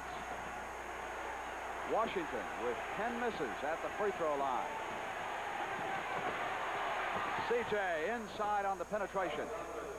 Say one thing you can bet on, CJ will play the same kind of a game regardless of what the situation is. He's a very steady performer. A lot of pressure on him coming in at this situation. He hasn't played that much until now. He'll handle it. They're going to call on him to Freddie shoot that Brown ball. glides inside. Unseld has checked back in. Out to CJ. It's Unseld. Tough checking Dandridge. Dandridge open other side. John Johnson across on him. CJ right back up at the side of the glass. Dandridge. And the Bullets again controlling that offensive glass. 84-79. It's a 5-point difference with 5 minutes and 55 seconds to go. Tupchek picks up Sikma. Unseld takes Webster. Brown has it knocked away by CJ as he brought it down. Freddie's telling the official he hit me in the hand, trying to intimidate Jacob Donald a little bit. Here's Webster. West pawing at it. CJ on the front. Greavy with Fred Brown outside.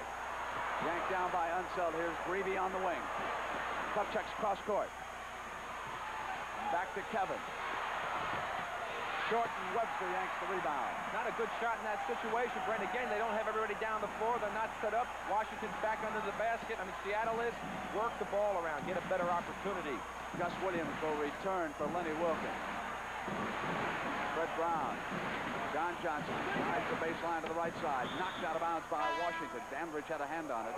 Sonics will keep it, and here's Gus, and Dennis Johnson will take a rest. 5:10 to go. Seattle leading by 5 points. Only 5 seconds left on the shot clock here. Seattle's got to get it up quickly. Cross court Brown. Quick turnaround on CJ. Missed everything that time. And here's Dandridge, who can now cut it to within 3.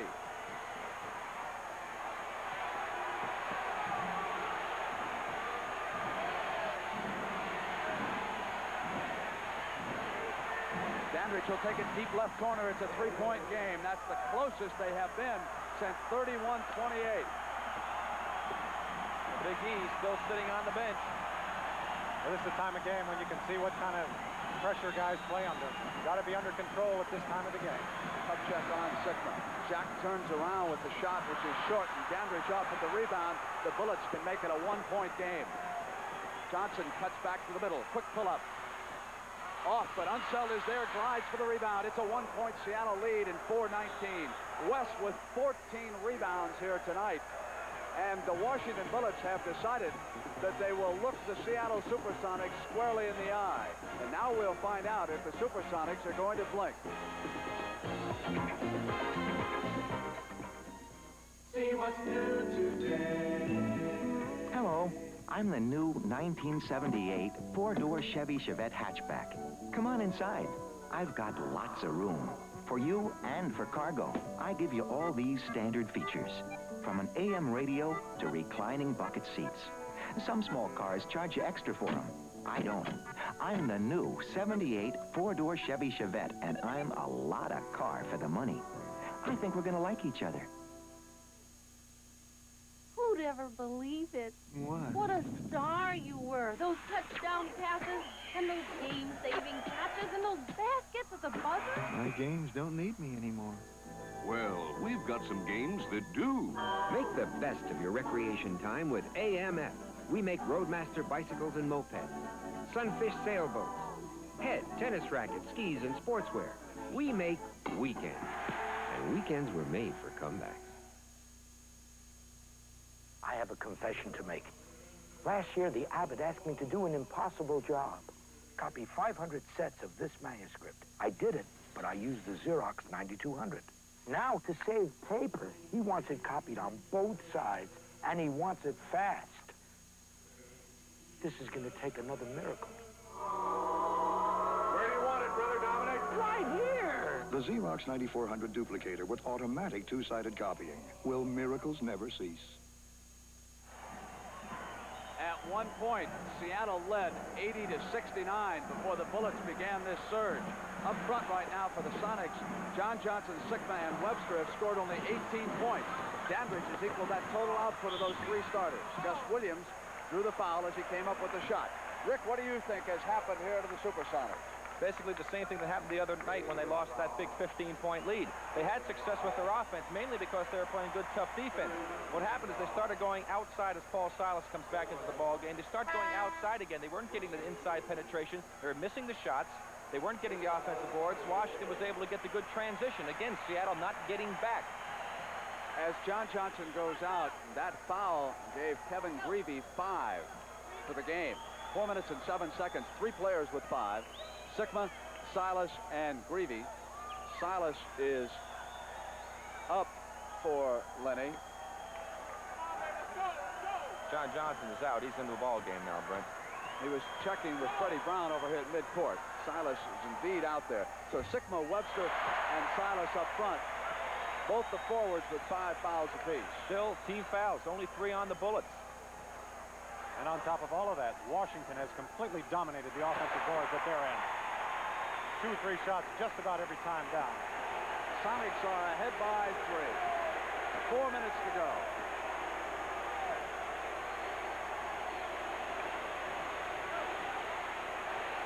Here's Dandridge looking in. Kupchak is fronted by Sigma.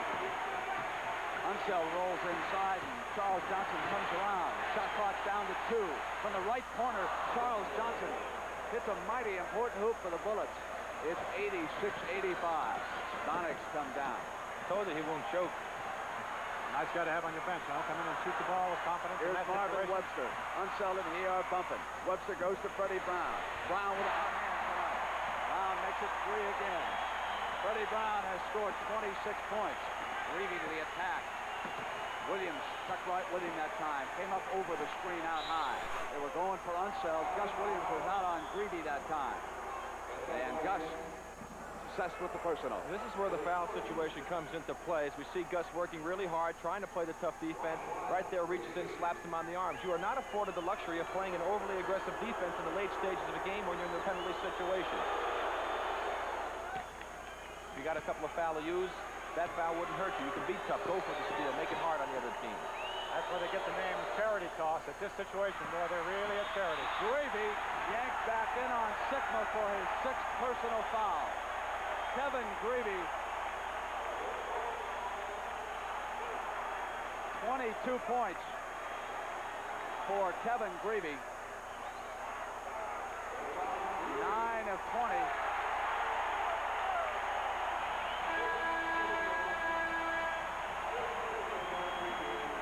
Now he goes out. You always wait for the official score to sound the buzzer, just in case there's a mistake. Kevin Greavy hit 9 of 20, added 4 of 6, and came back strong in this 5th game. He leaves with his team behind by a field goal, and Charles Johnson and Tom Henderson will work together in the Bullet backcourt. Critical foul. Now the Sonics will go into the penalty situation. Brown glides inside of Dandridge, and Webster with a huge offensive rebound.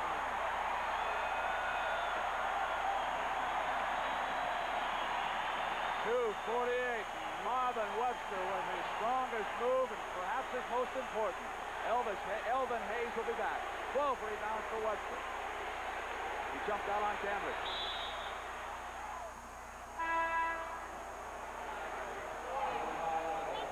Webster picked up that foul as Hayes checks in. Hey, Alvin's been sitting a long time, so if Elvin has to shoot the basketball, it'll be interesting to see if he has any type of touch left.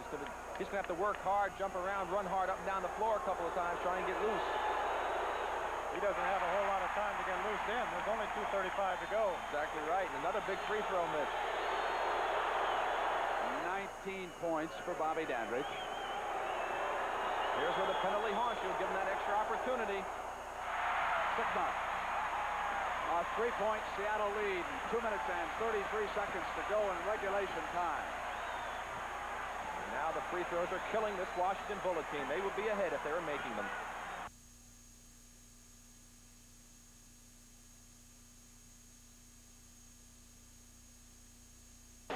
It's a mighty important hoop for the Bullets. It's 86-85. Sonics come down. Told you he won't choke. Nice guy to have on your bench, huh? Come in and shoot the ball with confidence. Here's Marvin Webster. Unseldom here bumping. Webster goes to Freddie Brown. Brown with a hot hand tonight. Brown makes it 3 again. Freddie Brown has scored 26 points. Reevy to the attack. Williams stuck right with him that time. Came up over the screen out high. They were going for Unseld. Gus Williams was out on Greavy that time. And Gus success with the personal. This is where the foul situation comes into play as we see Gus working really hard, trying to play the tough defense. Right there, reaches in, slaps him on the arms. You are not afforded the luxury of playing an overly aggressive defense in the late stages of a game when you're in the penalty situation. If you got a couple of foul-a-use, that foul wouldn't hurt you. You can be tough, go for the steal, make it hard on the other team. That's where they get the name charity toss. At this situation, boy, they're really a charity. Greavy yanked back in on Sigma for his 6th personal foul. Kevin Greavy, 22 points for Kevin Greavy. 9 of 20.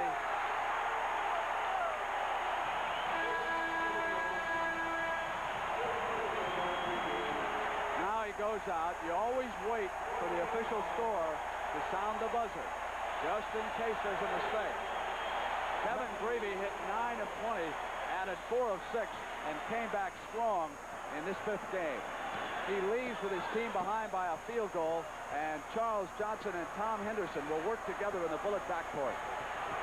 Critical foul. Now the Sonics will go into the penalty situation. Brown glides inside of Dandridge, and Webster with a huge offensive rebound.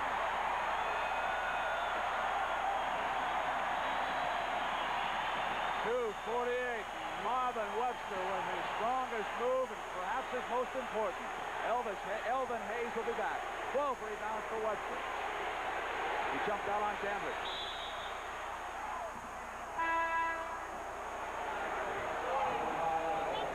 Webster picked up that foul as Hayes checks in. Hey, Alvin's been sitting a long time, so if Elvin has to shoot the basketball, it'll be interesting to see if he has any type of touch left. He's going to have to work hard, jump around, run hard up and down the floor a couple of times, trying to get loose. He doesn't have a whole lot of time to get loose in. There's only 2:35 to go. Exactly right. Another big free throw miss. 19 points for Bobby Dandridge. Here's where the penalty haunts you, give him that extra opportunity. Sigma. A 3-point Seattle lead. 2 minutes and 33 seconds to go in regulation time. And now the free throws are killing this Washington Bullet team. They would be ahead if they were making them. Webster. Williams for the penetration. And Bobby Dandridge there as he came into him, and Dandridge picks up the personal. That's a tough play. From our angle, it looked like it could have been called an offensive charge. Let's pick it up here on the screen. Well, there's the contact there. It looked like Bob Dandridge might have been moving a little bit. Gus Williams had his shoulder by him, taking the ball to the basket. And that free throw will loom very big, the one that Bobby Dandridge missed, because now it takes 3 baskets to get back out in front and win this ball game rather than 2 for a tie. But a lot of time. 2 minutes and 15 seconds.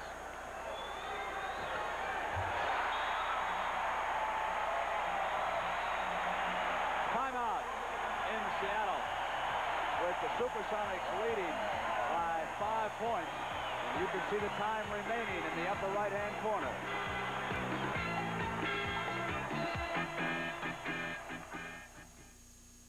Bad enough I got a dent in my kitchen. Now I got to face the insurance hassle. You don't with the good hands people. We take the hassle out of claims. Sure you do. Allstate people treat you right. I hear you had a little problem with the camper. It was a tree. And we settle most damaged claims on the spot. This'll fix it. Do we take the hassle out of claims? You bet we do. My kind of people. When there's a way to take the hassle out of claims, Allstate will do it. And that's a promise from us. The good hands people.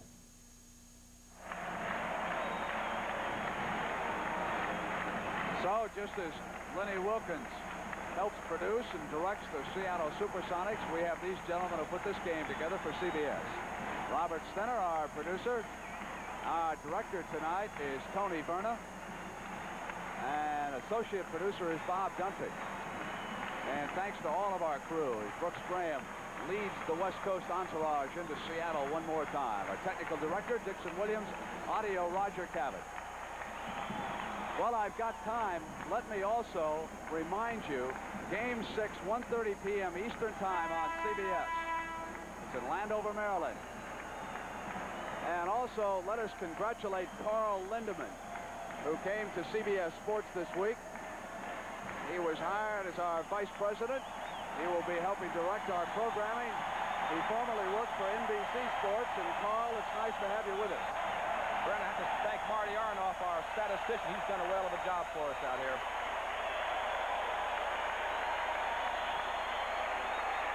A lot of time left in this game. We've seen some stranger things happen than a 5-point lead dissipate in 2 minutes. Henderson for the attack for the Bullets. 92-87. Washington trails. Dandridge goes to Elvin Hayes and Unseld on the other side. So the two big men work a play. And Unseld now has got another one of those big free throw attempts. Big play inside. Elvin Hayes making a strong move to the basket, drawing Marvin Webster and Jack Sickman to him, dishing it off to Wes Unseld. Possibility of a three-point play. Elvin Hayes, boy, if he does that inside, brings Wes Unseld into the scoring in this. He's really going to be tough. It's a 2-point game. A minute 55.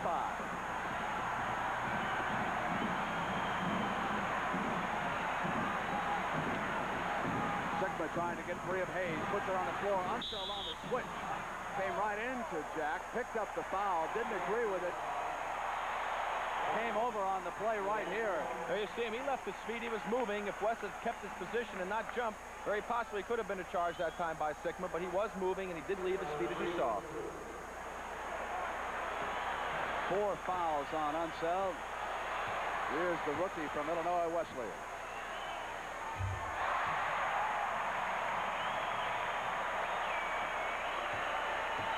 Next 2 defensive sequences for Seattle are going to be very important if they hope to win this ball game. The Bullets, of course, by 4 with a minute and 43 seconds to go.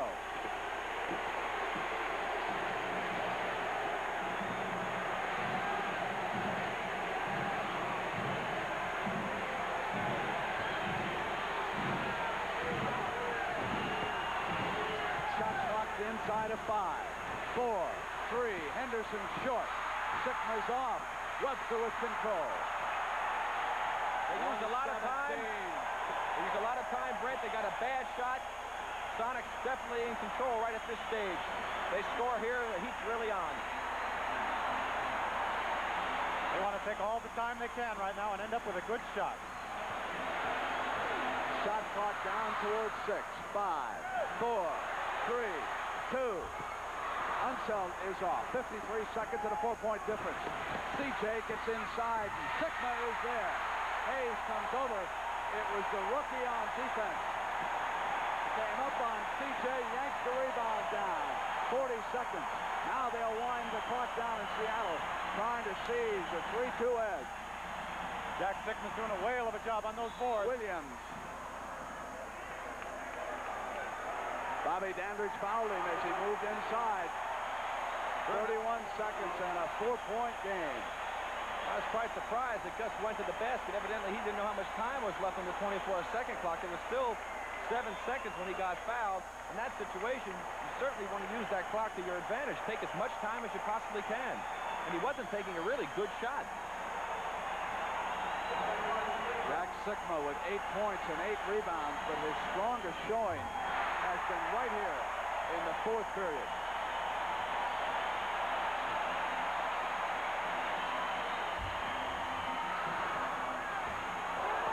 Hayes. Timeout has been called. They will try to get 5 points out of 28 seconds if they can. Boy, free throws playing a tremendous factor in this game. Seattle so far 23 out of 26. Washington 18 out of 31.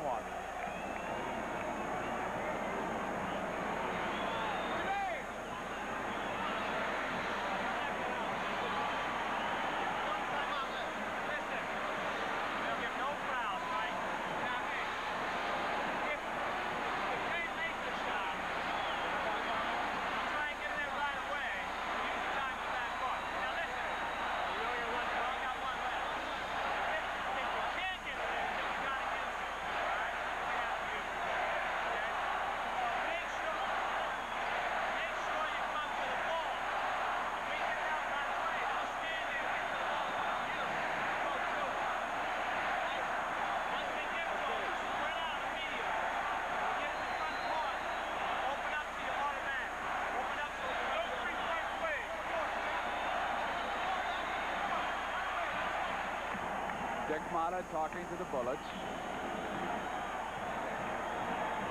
So Lenny Wilkens obviously will give them the field goal here because he certainly does not want a 3-point possibility at 95-92. And then the interesting thing is they will toss the ball in. They will not take a timeout and come to midcourt. There's been some talk about why Lenny Wilkens didn't use up timeouts. The reason is he wants the ball in the backcourt in case there is a foul back there.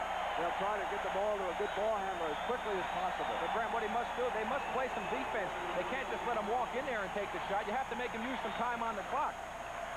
And the reason Lenny wants to do that is that there's still time in this game. He wants to save that timeout for a more critical situation. He does not want to use his last timeout right now. Well, this is the time when you play defense with your feet and not with your hands. You don't want to reach in this position. Dennis Johnson gambling out. Dandridge to the hole has got the field goal and 24 seconds. It's a 3-point difference. That stopped the clock.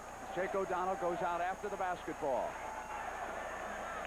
Nobody's setting any screens. It will not start until the ball is touched inbounds. Here's Dennis Johnson. Bullets pressuring the ball. Sonics get it up. 18 seconds, 17. They must go out after him, and Henderson did. Off the ball in the corner, Elvin Hayes took a deliberate foul against Marvin Webster. Now, Jake O'Donnell's calling it the other way. He called Dandridge fouling Gus Williams. There are 2 fouls that have been called. There it is in the corner. It's a question of which one's going to be assessed. See in the corner, Elvin Hayes running and pushing that was against Jake Webster. O'Donnell's, and Joe had one out here. And so here is Gus Williams, who will come to the free throw line, Rick. He didn't call the one away from the ball that O'Donnell had. They went with the Gashu call. Well, of course, up on top, and so here's Gus. That was on the ball, more obvious. Gus Williams is perfect at the free throw line. 6 of 7. There you see Elvin. He just charges in to get the foul. Right there is the foul. The actual first foul was on Marvin Webster, however. 4 points, 16 seconds. And the Bullets will group up around Dick Motta. Try to strike again as quickly as they can. They do indeed have a chance to tie the score. A quick field goal and pressure the Sonics into a turnover. Remember, of course, that Philadelphia game that Washington was in. They were down 4 points in that one. With 9 seconds, they managed to tie the ball game. Well, that was Philadelphia in that situation, managed to tie the ball game.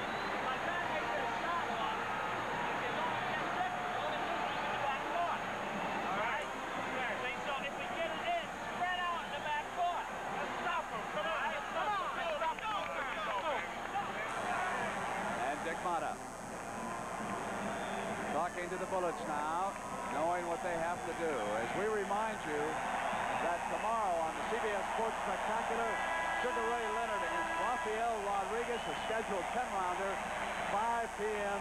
Eastern Time. And it will be blacked out in the Baltimore and Washington area. Brent, I mentioned Elvin wasn't involved in the offense much in the first half. 3 points in the third quarter. He has yet to score in this quarter. Dandridge comes quickly inside of Sigma. This time he couldn't put it down, and the Seattle Supersonics are going to take a 3-2 lead in this series. Unsell wanted to deliver it foul against Silas, and he got it. He picked up Paul Silas immediately, who was the poorest percentage free throw shooter, and came over on him. Ball was in the backcourt. Stayed in the backcourt as West threw the block at him. Smart play by Gus Williams, keeping the ball back there. When Washington came out of their timeout, Elvin Hayes and Wes Unseld both went over to the officials and told them when they lost possession of the ball, either by scoring or missing, they were going to foul immediately. They wanted the officials to know it.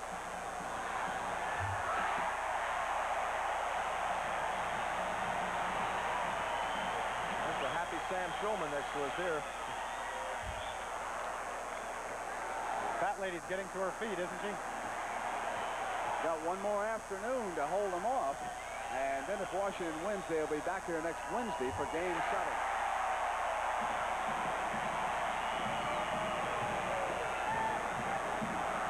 Hayes at the buzzer, 98-94, a 4-point difference. 98-94 is the final score, and the Seattle Supersonics have seized a 3-2 lead in this NBA Championship Series. We'll be back on Sunday afternoon from Landover, Maryland for Game 6. That's a 1:30 p.m. Eastern start. For Keith Erickson and Rick Berry, I'm Brent Musburger. We hope you enjoyed the basketball game. And one more reminder that on Saturday and Sunday, the Kemper Open will be coming your way via CBS at 4 p.m. Eastern Time. So long, everybody.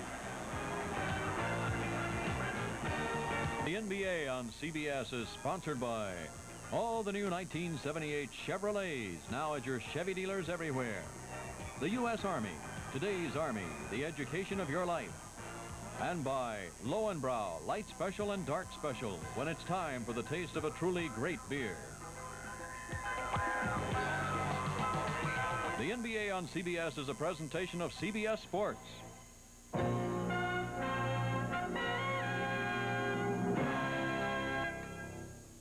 Take heart, comedy fans. Bob Newhart is back on the scene with wife Emily and his happy little band of mental misfits. Join the laughter starting tomorrow night at 8, 7 Central and Mountain on CBS.